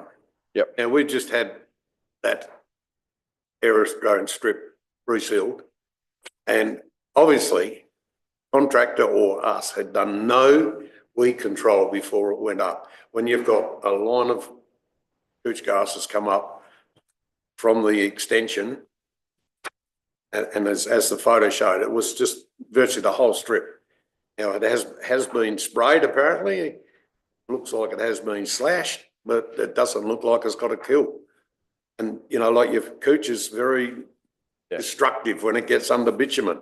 And we've got it coming up in the middle of a bitumen. The seal is there, the old aerostrip's there, and it's come up in a straight line. Why didn't the contractors or us, do it properly in the first place? I'll have to take that on notice. But not in the contract with the contractor. Yeah, I'll take that on notice and I'll provide you with an answer. Yeah. Thank you, councillor Coleman. You have the call. Yep, thank you, Mr. Bear. While we're on the community facilities operation, I may have forgot, or I don't know how we're standing on it, but as Councillor O'Hara has often said, regarding their medium strip through Tarlin Bend, and it's got weed spraying of Tarlin Bend Princess Highway medium strip. Are we getting any sort of retribution or refund from our beloved Dip Tie? Thank you. Yeah, through the chair. So we signed an agreement with them to maintain that, and we get a contribution to do that work. I thought we had something, Mr. Mayor, Deputy Mayor. And another question, and Councillor Arthur just raised the concern I have with Warrangi Road at Meningie. It's a sealed road and it has a couch growing excessively up to the edges of. Will council take any action to remedy that issue, please? Through the chair, I believe that we've got a CR in for our guys to deal with that. So, but I'll double check and I can let you know. Otherwise, I was going to raise one. Thank you. Thank you, councillor Coleman. Any other questions to the report? Can I just question? Councillor Bland. Weed management is an issue in general. Could I just ask for clarity about the type of sprays we are and are not allowed to use and the training of our staff in the using of those sprays? Because I'm led to believe, or I understand, that some of the problem is spray. Councillor, are you happy to have that taken on notice at the infrastructure meeting? I am. I think it's important that we all understand what staff can and can't do, what sprays are allowed, where they're allowed to do it, because it appears that there's been a major change due to it, etc. And I think we need to get on top of it. Thank you, councillor Bland. Councillor O'Hara. Yeah, I'd just like to ask, reading right through this report, there's nothing at all in there on the Corella control. Does the council not realise how big a problem it is? An enormous problem in Meningie and Tarlin Bend. And we really have to do something about it. It is getting people Anxious. It bloody sends me crazy, I can tell you. Sitting there at night, all you can hear is these things. And there's such a mess in the whole town caused by them. I mean, surely there's something we can do. I mean, Joel told us last week, you're only allowed to fire off the gas gun once a day. Well, that's ridiculous, my book. Before I get the director to answer that, councillor Coleman had let me know before the meeting he had a question around this, so I might get councillor Coleman with you're happy that O'Hara to ask his question as well, and then we can deal with it. Councillor Coleman. Thank you, Mr. Mayor. Yes, it was going to be my questions without notice, so I might as well do it now. I totally agree, councillor O'Hara. We're having the last couple of weeks up here. They've been a real problem, and as Councillor Bland points out, it's also probably affecting people's health. You open the window and you don't hear any gas guns going. You just hear the Corella screeching, and want to know what action or what processes or plans council has in to mitigate any further damage to our council assets, and that why aren't we using our gas guns? Because I believe we have one at Tarlin Bend and one at Meningie, and shoo them on. The director. Yeah, through the chair. Our only tools at the moment are gas guns and shooting, and given the population, we can scare them off and then they're coming back. So I will need to take on notice how often we're using the gas guns, because I know that I've heard them out the front here several times, but I can't speak for Meningie, so I can get I can get confirmation around how often they're being used. I understand too that we were going to engage a shooter for Meningie, but I need to get an update on that.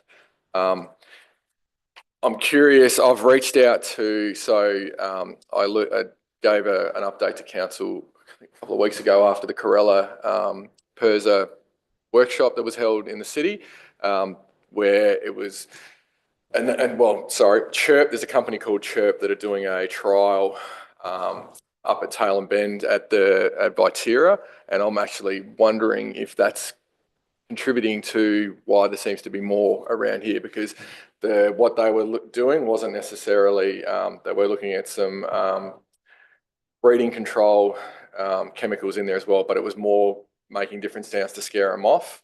The owner of the company's reached out to us.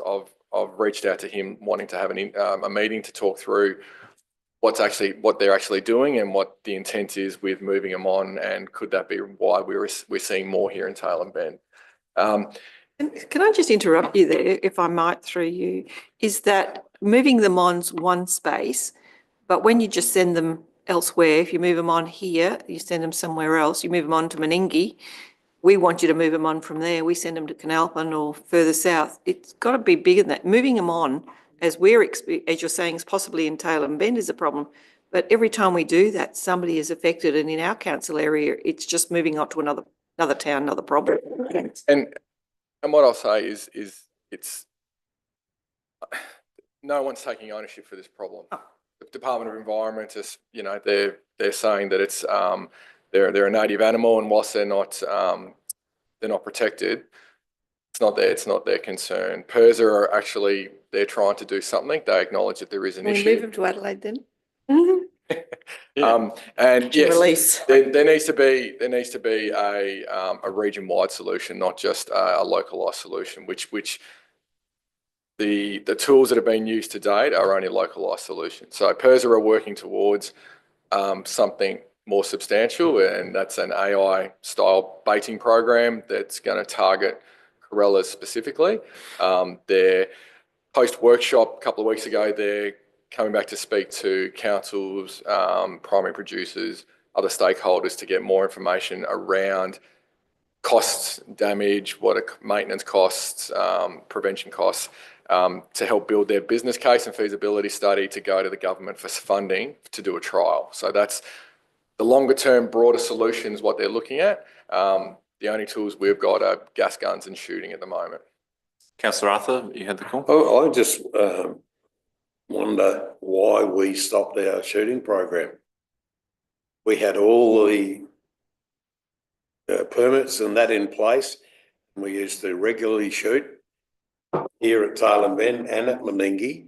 And the thing about them, if you can get the scouts when they first come in, you can clear the problem out. Now, all of a sudden, somewhere along the line, we stopped that program, and it's become a major worry now. You talk about baiting, well, you can't poison them, you're not allowed to. And the PIRSA thing you talk about, is that the parliamentary inquiry that's going on about the little corellas? No. Because there is supposed to be an inquiry going on about them. No, this is at the officer level. They're working on a pilot program that'll go back up to government for further funding. Yeah, because it's something, it's not just here. You go to Millicent, it's just unbelievable. I've never seen anything like it. And sorry, the initial work that's being done is funded by the LGA R&D. So that was a successful initiative through the LGA. Well, maybe suggestion to see as I would write a letter to the relevant body that's supposed to be doing this, with some pictures about the damage and what the problems it's causing. Tell him to try and get and make a decision. That's the thing, is you can have all these committees and they spend a lot of time, but it's a long time before your decision comes out and you can do anything. Thank you, Councillor Arthur, sorry. Can I suggest that his primary question around our previous programs is taken on notice, please, for the infrastructure meeting? I have a couple of members seeking the call, so Councillor Bland first and then Councillor O'Hara. Listening to what has just been said, and what is Coorong doing about having information available to provide to any of these committees? Who is collecting the data on how long it's taking us to clean up? Who is looking at the trees and the canopy damage and the loss over time that we have had? I personally cleaned up 3 rubbish bins, which I went and pinched from elsewhere in the area, put out 3 green rubbish bins in 2 days. to put out to just clean up an area around my own place. And I would imagine Councillor O'Hara has had to do similar things. Now, they're just minor examples, but they are adding to A, loss of canopy, and B, either work by staff or community, which is fine to some point, and also then our waste management. So when you're looking at this issue and we're providing data, what are we providing? What are we even trying to provide, other than somebody's guessing that there might be 500 birds in a flock? Okay, so I'll take councillor Bland's question. I'd have to defer that too. Oh, yes. So the LGA put out a questionnaire that went to a survey that went to all councils. It was before Christmas, and that was provided to the relevant officer that looks after animal management. So our officer spoke with relevant officers within. Spoke with myself, spoke with our operations manager. It was more centred around what the costs are and whatever information that they had to hand. So what PIRSA have acknowledged is that there is still some gaps in that information, and hence they're going to be coming back out to councils to seek further specifics around things like you've just spoken about, Councillor I just Bland. feel that, that information is to be sent in the first instance, but the community also assist in clean up and tidy up and pick up and examples. And we're not giving enough data in that case. It's minor in comparison because, to be honest, the officers, the destruction, the officers probably don't know what's happening to the clubs and the lighting and some of the issues that have happened in the past. I don't actually know that because people just accept it as normal. Councillor Bland. Councillor O'Hara. Yeah, I'd just like to say, look, I understand it's a hard problem to deal with. I understand that. But for a month now, I've been bringing it up here. And with all due respect, Josh, you say that our only options are shooting or gas gun. We're not doing either of those at Meningie. So we're not doing anything, in my opinion, to try and curb these things. And I know it's not easy, but we've got to try something. They are wrecking a lot of places. Councillor O'Hara, and Josh, you did say before that a contract shooter for Meningie. Yeah, I believe that we have been using the gas guns in Meningie, and when it was last raised by you, Councillor O'Hara, we had a shooter scheduled to go in, but I'll have to find out if they've actually gone in yet or not and let you know. So, Councillor O'Hara, anything further? That's fine. Councillor Coleman, then Councillor Arthur. Yeah, if I may, I'm a bit sensitive about this whole thing, and I don't know about any of you, but I'm a local here, obviously, and I was down the street and I was appalled by the amount of damage that has been happening the last couple of days around here. And the community facilities, yes, they were out there cleaning it all up, but it indicated how bad it was. And I mean, you could have taken a truckload of leaves away. And what the concern I have is Dixon's Reserve down there was just all white the other day, and the trees are probably going to die. Yanch Park up there is having a lot of trouble when a lot of trees are in dire straits. RSL Monument is, there's leaves destruction happening again. I'm still sorry to say to the council, I still do not hear enough gas guns going. I know it's just moving the problem, but at least we're doing something, and it's well and good to wait till PIRSA comes up with something, but we've got to act now. We're not acting now. And I'm copping the heat, and I totally support what Councillor O'Hara is saying. And I don't think we've been proactive enough on this. Thank you. Councillor Coleman, Councillor Arthur. It's a catch-22 situation. Been actually going on in various towns for quite a while. I remember back in Strathalbyn, hired a bloke with a stock whip, walking around cracking a stock whip. Murray Bridge at one stage had a fellow walking around with a starter's gun. So, gas guns work for a while and then they'll sit on them because they know where they're going to get off. They're not stupid. They tried them down at the Grapes and never worked down there. But, it's a situation has now exploded, really has exploded. We, first of all, when we started, we were actually blamed by Tira, if you remember, Councillor Bland, the grain that was out there, but there wasn't much grain. And they probably have, there's probably some of them feeding. Yeah. But, it needs an answer now. We had starter guns last time I was on council when they were bad, and they did work. Yeah. But we also had real guns. We are not allowed to Yeah. have something, given that we're all provided with the safety equipment to do it, including councillors, because we're the ones there that can go down at 6 o'clock at night and do it, put the appropriate gear on, etc. But that's all been taken back. And I know why it was taken back. But at the end of the day, it still would be handy at times if we had appropriate people with starter guns in the community. However,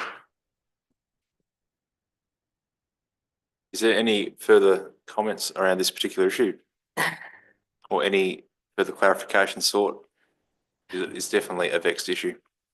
I think what I would like to add is that this has been going on for a long time. We know it's going to happen next year. We know it's going to happen in 2027, 28, 29, 30. We know this is going to continue on. And I think we do a lot of hand wringing and thinking about the problem. We've known about the problem. We know some solutions that work, and the shooting is obviously one that works. And we probably just need to bite the bullet and just say, we are going to do it and just do it, because the decimation to the trees that even I've observed, I don't think these trees can survive, and that's a real shame. it's another cost. If I Replace may Director. pose through the chair, there was someone from the almond farm, representative from the almond farm over in Mid-Murray, and they were talking about the program that they implement when they're particularly bad, and it's six guys on four-wheelers basically for the first 3 hours of every morning and the last 3 hours of every day, driving around with whether it's gas guns or real guns, trying to shoot the birds on. Going out and doing 1 or 2 shots with a gas gun in the morning doesn't make any difference. I mean, what council was looking for, if I'm hearing correctly, is a targeted program where I'm going to have to dedicate some resources for more than just an hour each morning or an hour each afternoon to actually do something meaningful. Am I correct in here? That's what council is looking for? We have I believe to. so. Okay. It's not, do we? While have there to. might be a cost, there's Yeah, a well, there will- well, there will huge be. cost at the Yep. moment to the community. Yep. Okay. Can I All right, thank you. asset. also say, I think it's a two-pronged one. We need an immediate something. The other stuff takes time. And the immediate side is re-looking at how we're dealing with some of the issues that staff can respond to, and go back and look at our occupational health and a way we can actually have staff assisting with that, whether it be hearing issues or I'm not going to go into whatever that might be. However, I think that's why some of it changed, to actually be able to do at least some immediate stuff on a day when it's needed. So through you, Chair, to you, Josh, has PIRSA ever looked at the migrational habitat or the migrational patterns of these birds? Like done some deep research into what drives them? About 3 years ago, it was Yeah. supposed to be So- looked at. And A report. and historically, they haven't hung around like they have been in the last couple of years. And that's Someone go. across the board. Are their numbers too big? Is that why? Yeah, and after the meeting today, I'll send you through the summary document from the workshop. There's some really good information in there, but basically their populations of corellas and pigeons have exponentially increased over the last 10 or 15 years. Like so and now they are, where once upon a time they may have migrated towards the river and moved out of the district during the breeding season, they're now staying around longer. It's not as clear cut as it used to be. So through you, Chair, with that research that they have done, has that given them any information as to, for instance, the baiting? Do they migrate to certain areas to feed? Can you bait in certain areas? No, they're not. That's part of what this is. So they're looking at a couple of different, there's baiting programs and there's baiting chemicals and sterilisation chemicals that they're looking at. And the way that the proposed system is that the feeder will open when there's corellas around, and then if they're off target be around, the feeder would close to limit that off target death. But that's what they're working towards at the moment. And when would that be finalised? When will they have that? They're expecting to have the business case and feasibility study completed by the end of the calendar year, with a view to That's too long. to go for funding for a pilot program next year. The councillors, if the mood of the room is that we need immediate action, which is what I'm reading, it's going to have a budget implication. And I would suggest that a motion around this may be in order to authorise that immediate action, if that is how councillors wish to proceed. And now we can look to review this in 2 weeks at the INA meeting, and that could be part of a motion, but I'm happy to move a motion that way because I think we need to. I mean, yes, it's a budget, but no one foresaw that they were going to stick around. I just think we need to move the motion that council, and would it be that supply the money now or investigate the costs, or how do you propose it works? I just had a quiet conversation with the acting CEO, and the problem we have is that if we follow a normal procedure here, we're going to be a month away from the next council meeting before a decision's made. So we could ask for a report for the next council meeting as part of this motion. But if we want immediate action, then I think the chamber needs to make that decision today so that administration can proceed along those lines. I'm happy to go that way, that we act immediately, because I don't think the trees are going to survive any longer. I think we just have to. And like Councillor Harris said, it's driving people mad. I'm happy to second that. Okay, so might seek some guidance. Sorry, just in terms of another report before you at the moment, so you might want to just wait until you've dealt with that before you move your motion. What's the other report? So we're still dealing with the decision. This is arising from the arising from the report, but we still need to deal with the report. Okay. So, taking the advice on board, is there any other questions from this report at the moment? If there's not, I'll seek for a mover and seconder for the receiving and noting of the report. Is there a move for recommendation as it reads so that the council receives and notes the report? Thank you, Councillor O'Hara. Seconder. Thank you, Councillor Quammen. Does the mover wish to speak? Thank you. Thank you. I'll put the motion. All those in favour? Motion is carried unanimously. So moving on to the issue that was raised during discussion around that agenda item. Councillor Roundtree has moved a motion. That immediate action Be authorised. be authorised to control the little corellas. What do you call them? The little corellas or just corellas? Little corellas. And that a report be provided to INA and subsequently next council meeting regarding ongoing budget implications. Best way to word it. Councillor Quammen. I'm taking it, whatever comes out. Councillor O'Hara's beat you to it, I'm afraid. But I think it's important we spend a bit of time getting this wording right. Yeah, It's not quite right. Yet. no. Authorised to take eradication, is it? Well, it's eradication, isn't it? Wasn't it saying management? Yes, I don't believe we're aiming to destroy all of them. To control. Control. I mean, if I get it through the chair, if I understand what you're really saying is to increase our response to managing little corellas, because we are already doing things, but if I understand you correctly, is, do more. Point made by Councillor Coleman, do more cost money, and do more probably involves external resources, because I can't see us being able to take people off their double jobs, as explained by Joshua earlier. So that has budget implications and can be reported on the 4th of March to Roads and Infrastructure. Councillor Coleman, you had a... Yeah, thank you. It's a statement that this is good what we're doing right now because, we've just had a discussion of our concerns, but theoretically, well, you can see it was never recorded up there. Well, lucky for the people who watch us through streaming would see our concern, but now we've got something in writing, Deputy Mayor. The general public that reads a hard copy would see that we're making an effort, which is very good.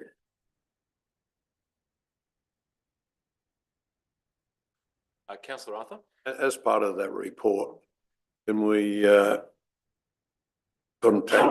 in touch with our pest and weeds man, Michael, Vivian, regarding the terms and conditions and what used to be in play when we were shooting them? Yeah, so that's already taken on notice to come in Oh, as a okay. report. Yep.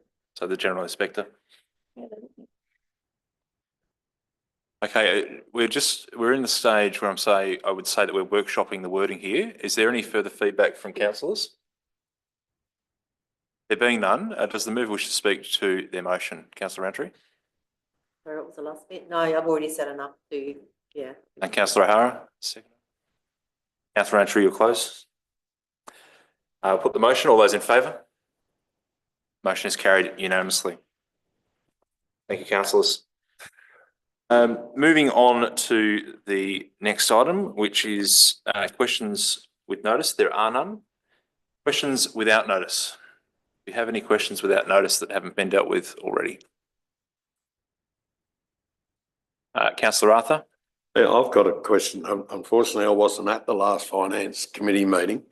It's regarding a request I had for information regarding expenditure. Has not been satisfactorily answered.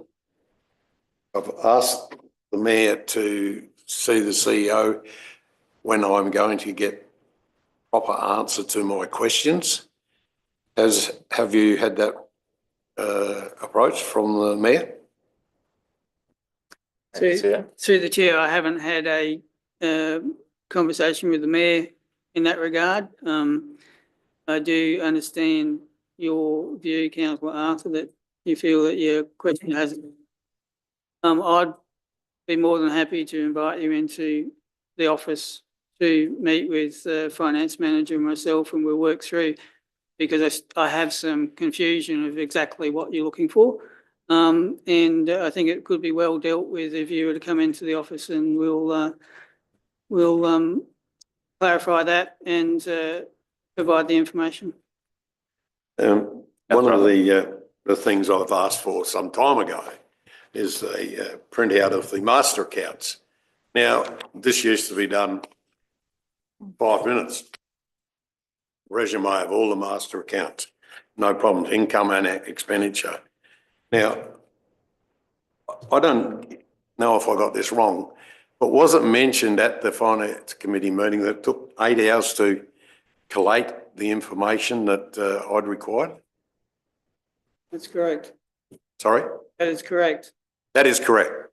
Now, we're paying $424,950 this year on computer licenses and software.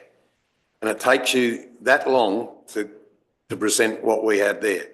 There's something definitely very wrong with our computer system. Councillor Arthur, it should be a press the button and it's there. Councillor Arthur, I'll just go back to your initial question. Are you happy to take the acting CEO up on the meeting as the answer to that question, to look at that information? Well, the first bit I am, but the second bit of the question is, how can it take 8 hours to do that? Can I answer that, please, to the chair? Thank you for taking up the offer of the meeting. At the meeting, we'll show you how it takes 8 hours. We'll show you. Councillor Arthur, are you comfortable with that answer at this point in time?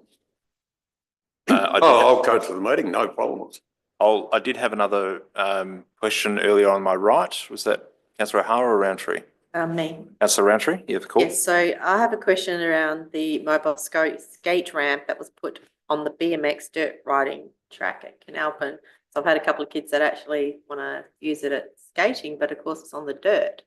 Just wondering why it was placed on the dirt. Was it there to be a bike ramp, or was it there as skating? Because you can't skate on the dirt. It's not meant to be on dirt. Not supposed to be on dirt, but it's sitting in the Never dirt. was.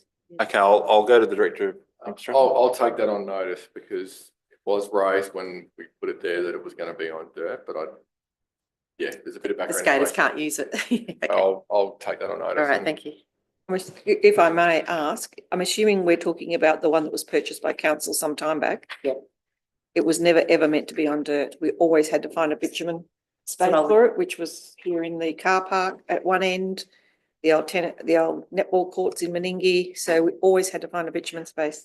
So in Canalpin, it could possibly go on the tenant netball courts in Canalpin too, while it's not being used for netball. Potentially. I don't know, I'm not overly familiar. I cannot remember where they went, but I'm just saying that it was never, ever meant to go on, as I understood it. Thank you. The director's taking that on notice. Councillor Arthur? Yes. Now, we've got the FPP. What is the funding that we've just recently received? When we received some funding was RPP. RPP. Now, what is the project from now? What are we going to do from now? I'll defer to the acting CEO. Thank you, although you know the answer very Or well you're on it. yourself. And I did send an email out recently, Councillor Arthur. Did you remember getting my email about this? Sorry? I sent an email out. Yes. I just remember what's the, I tried to answer that Go as for best as now. I could. So now, importantly, with RPP Stream 1, it is for design and engineering type work that brings a project to shovel-ready status. So it does the detailed design and the costings, so that then council's in a position to apply for further funding in the Stream 2. all those grants are for preparation work, not for actual on-ground work. No, correct. There's a Stream 2 that it's for actual construction work. So once again, Dixon Reserve, 2012, we did URS did a complete study of Dixon Reserve, 2016, 2019, we're doing another one. No, this will be the third full thing of I'm Dixon happy to Reserve, but answer. it'll change dramatically now because what was planned was the roadway is now the EV park. So, but how much money are we going to keep spending on? I'm actually really happy to answer your question if you let me answer your question. No? Can I? This doesn't cost council anything. No, but it's a cost. Hang on, Councillor Arthur. Acting CEO has a call. This doesn't cost council anything. The unique nature of this RPP is it's 100% funded through the grant. $500,000. I actually didn't expect to get this. I was actually quite surprised. $500,000 has come in. We're only one of 2 councils announced in South Australia in this round. It allows us to progress activity that has gone through concept design to fully detailed design, costed, ready to apply for Stream 2, which will allow for the construction activity. It's really very unique. Normally you're looking at dollar for dollar. This is not dollar for dollar. This is 100% funded. And I'm really proud of the work that we did to get this application and get the funding. Thank you. I'll back up what Miles said. I think it's terrific because it's money that sooner or later we would have spent out of council, and it's saving us $500,000. So. Any further questions without notice? Councillor Quammen? Thank you, Mr Mayor. During the COVID crisis and law emergency, to keep council running, some staff and employees were allowed to work from home. Now that's all been lifted. I'm scratching my head because sometimes I ring up 3 or 4 times. I've got an answer that's people are still working from home. I think they should be back here. Well, could someone explain why they're still allowed to work from home? I think they should be based here in the office. Can I rephrase the question, Councillor Coleman? With your permission, can administration provide information around the policy? Yes, that's it. Regarding working from home within council? Yeah, thank you. Through the chair. And maybe I should declare interest here because I on occasion work from home. So am I biased in responding to your question, Councillor Coleman? Possibly. Now we have, since COVID, we're altering our working from home policy. We're taking out any COVID related elements. So it just purely becomes working from home. Now, there are, the reality of getting good staff and keeping good staff sometimes is to provide that ability to have maybe 1 day, fortnight or so working from home. People can be extremely productive working from home if they aren't distracted by everything else that goes on in the office. But from what I see my experience is it's not abused. What we require of people who are working from home is that they are as available as if they're in the office. We're very strict on that. So essentially, working from home is like your virtual workplace, and people communicate with me as an example, and I let people know if there's, some reason maybe I'm, travelling that I may not be available to be for a period of time available, but otherwise they know, they call me, they email me, they talk to me in the same fashion as I'm in the office. Follow up to that, councillor? Yes, I have. Thank you, Deputy Mayor. Well, excuse me for missing the word policy. I thank you. However, going on from that, I would hope the policy then includes a readjustment of what it's called a car allowance, because you get paid extra to stay home, like you get a car allowance, and you're not utilising that allowance. So that's something that should be taken on board. Anybody thought about that one? Through the chair, I think we're pretty much done with those. I think there's only a certain number of people that have car allowances, and quite categorically they're written into their employment contracts, and they're people like myself again, so maybe I'm a little bit biased in responding to your question. A lot of this does again relate to getting good people in here who will have a huge benefit to council and the community, and retaining them. And that even though we are reasonably close to the city, we're still that margin outside. And these are fairly standard type of employment arrangements that you find in the workplace these days. Councillor Roundtree? Cool. Thank you, Deputy Mayor. Yes, you're referring to this policy. Can I get a copy, or can the elected members get a copy Not of a this? policy. It's not a policy. It's guidelines. Can we get a copy of Guidelines for the staff. Guidelines for the staff. Are we able to see what that looks like? We're through the process of amending it, taking out the COVID requirements, and as soon as that's finished, I'm happy to share that with elected members. Thank you. Councillor Bland?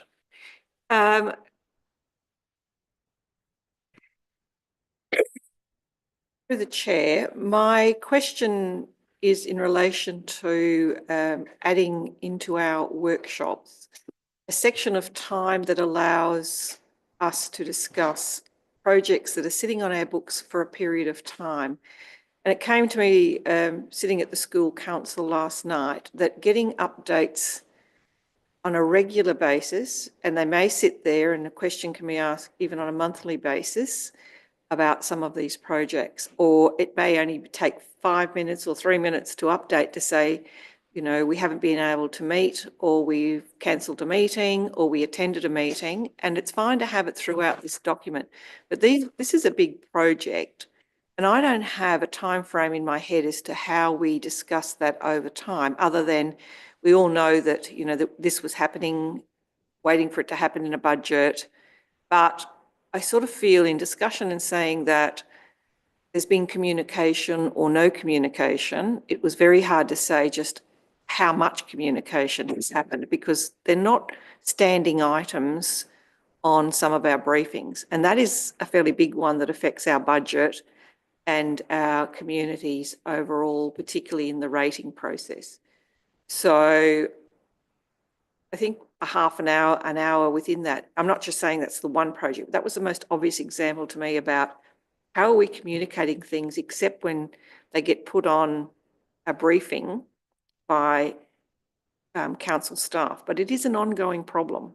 It's an ongoing project. We know it's been sitting there. Councillor, if I could bring you back to where we are, the question you have around that, would you rephrase that, please? Yes. My question is it possible to include within regular briefings on a monthly basis ongoing projects that we know affect both community and budget? CEO? The answer is yes. Great. So we'll have a list and an allocated time. An allocated time to that. Through the chair, we'll work on, let's say, just an enhanced reporting process that provides up-to-date information for elected members on strategic projects and their status. Through you, Mr. If you want it at the workshops, that we'll do that. Through you, Chairman, I think if we could have it at a workshop where we have an allocated time, it can also come back to other meetings. But I think then we would feel that we've had information fully informed, not just by email. Let's take that on board and we'll have a look at that and see what we can fit into the schedules. At the moment, so I just say that our workshop program, and Ashley's probably thinking this, is absolutely chock-a-block for the next couple of months or so. So we'll do our best to set something up. And if we can set it up, at least, a couple of months' time and have it rolling through. We just need to have a look at the mechanics of this to make sure we can deliver you something that works appropriately. I understand the intent. I just need to have a look at The question has been asked and answered, and I suggest that it's been taken on some sort of notice. Yes. Thank you. Are there any further questions without notice?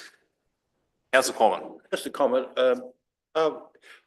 Councillor Arthur's question and my question are up there recorded. I was about to raise that. I've noted them down. We'll include them in the minutes. See that? Ash has noted them down and they'll be recorded fully in the minutes. Right, thank you, that's good. Any further questions without notice? There being none, I'll move to motions with notice. Councillors will note that the only motion with notice was submitted by myself. I would, if the councillors are open to it or support it, I would prefer if another councillor moved it. I'll move that way. And I'm happy to second. Thank you, councillors Arthur and Roundtree. Does councillor Arthur wish to speak to the motion? I think it's very straightforward. I've read it and had a look at what they're proposing, and as per usual, it's very funny where they've just appointed a new native vegetation authority, haven't they? They're virtually a new mob, and now they're going to get rid of it. It's strange. I don't know. I can't work out some of these government moves. Councillor Roundtree?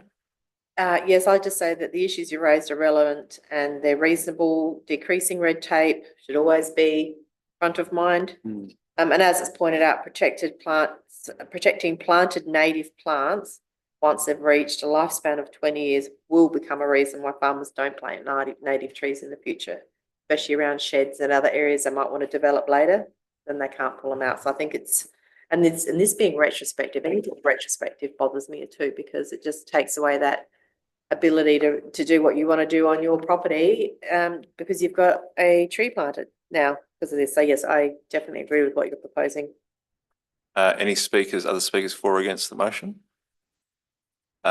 Councillor Maven. Thank you, Deputy Mayor. I won't be voting for this.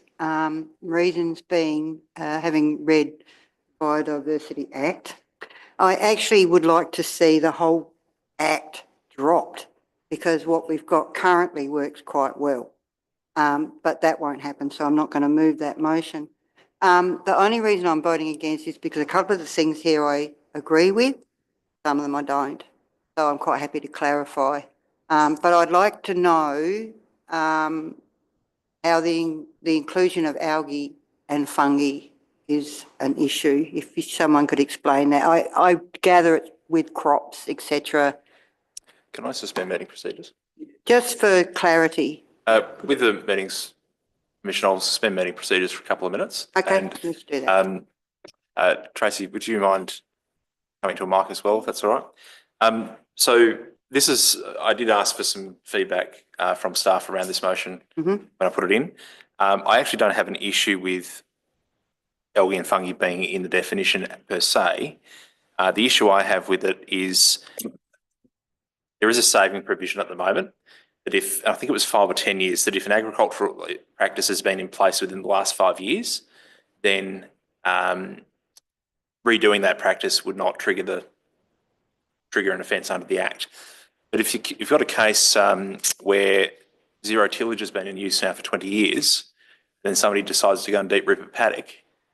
Well, one of the things as farmers these days we try to preserve is that biodiversity of the soil. It's mitochondria, it's fungi, and you might end up in a situation where you actually inadvertently cause an offence on my reading, and I may be incorrect, but Tracy, did you have further comment? The only other comment I'd probably add as an example where we don't realise that legislation like this may catch people unawares is currently if a farmer wants to sow some salt tolerant pastures in an area where samphire, so just naturally occurring shrubs have taken hold on that saline ground. Should they do that, they can be held liable for clearance of native vegetation. So on the face of it, I agree. It looks like it's a good idea to include fungi and algae, but when you start to think about the application of that act, depending on what minister is interpreting that act at the time, there could be some unintended consequences in terms of paddock tillage. And councillors might note that I varied the motion. Not actually a blanket opposition. It was, as a farmer, my mind immediately went to what could cause a problem. While we've got the meeting suspended, is there any other queries around it? Tracy, have you got anything else you'd like to? Just briefly, and I'm actually in agreement with this motion after there was a bit of backwards and forwards between all of us, is the unprotected species list, which is the final point, given the amount of discussion you've had this morning about the Little Corella control.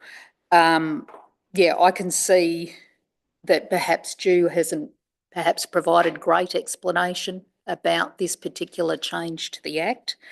And again, depending on who is interpreting the new Biodiversity Act, could affect our ability to control little corellas. So, I agree with the motion as written. Thank you, Tracy.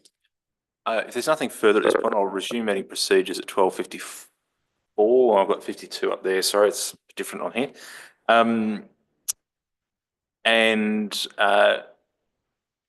Mover and seconder have both had an opportunity at this point in time. Are there any further speakers for or against the motion? And Ruthie, sorry, have you finished your point? Yes, I think so. I'm quite happy to have native plants being Indigenous to all of Australia, so I oppose that one. Given that I've also on my own property have West Australian things, so I disagree with getting rid of that. I don't see a problem with native plants reaching their 20-year lifespan. For farming, I understand that's an issue, but we're not just dealing with farming properties. So I disagree with that. I would rather keep that in. So I think I've said my piece on that. Thank you. Councillor Roundtree. I just wanted to, through you, just follow up on that. What I understand is this doesn't appear to apply to residential properties who plant trees. It's for public areas. It was only really applicable to 2 farmers. So people that are in residential areas aren't caught by this anyway. It was just the farmers that are getting caught by it, and that's why I think it's important. As grounds to move on. And that was my understanding of reading the Act, that public land was protected on privately held lands. Councillor Quammen, did you have? I just totally agree. Thank you. Mover wish to close? Thank you, Councillor Arthur. I'll put the vote. Those in favour? And those against? Councillor Mayman voting against, and Councillors Arthur, Bland, O'Hara, Roundtree and Quammen in favour. Thank you for the debate around that. Moving on to 13.2, motions without notice. Any motions without notice? There being none, I'll move on to the minute action list. Item 14. Are there any issues councillors wish to raise from the minute action list at this point in time? Yeah, but You have the floor, Councillor Arthur. question actually quite a few people have been asking me, and I think we've asked this before. We haven't really had a question, so I would like an answer for it. It's after the 5-year leases on the RAA EV charging sites finish, what happens to them?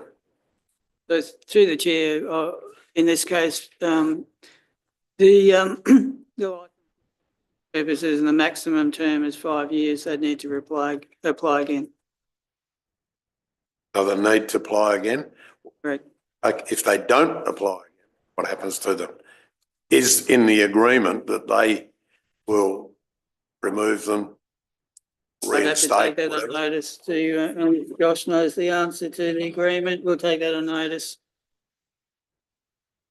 Yeah. It's in the agreement, I'm being told.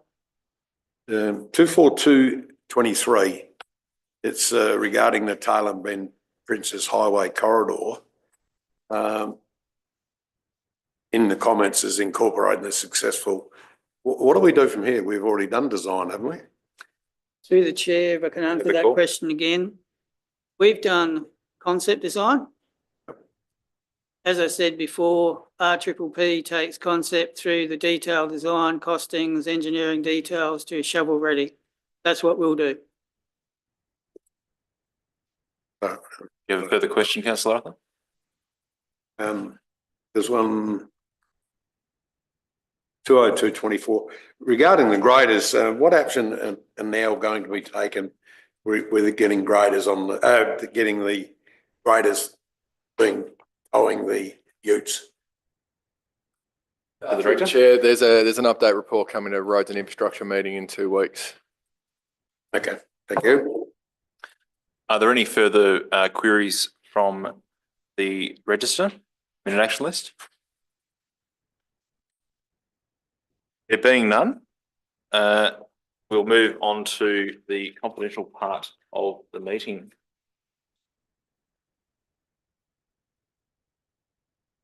For those watching the live stream, please be advised that the meeting is about to move into confidence. The live stream will stop. Those who wish to view the end of the meeting, the video will be available on YouTube after today's meeting. Okay, Two. lost two. Do they need a break? I think so.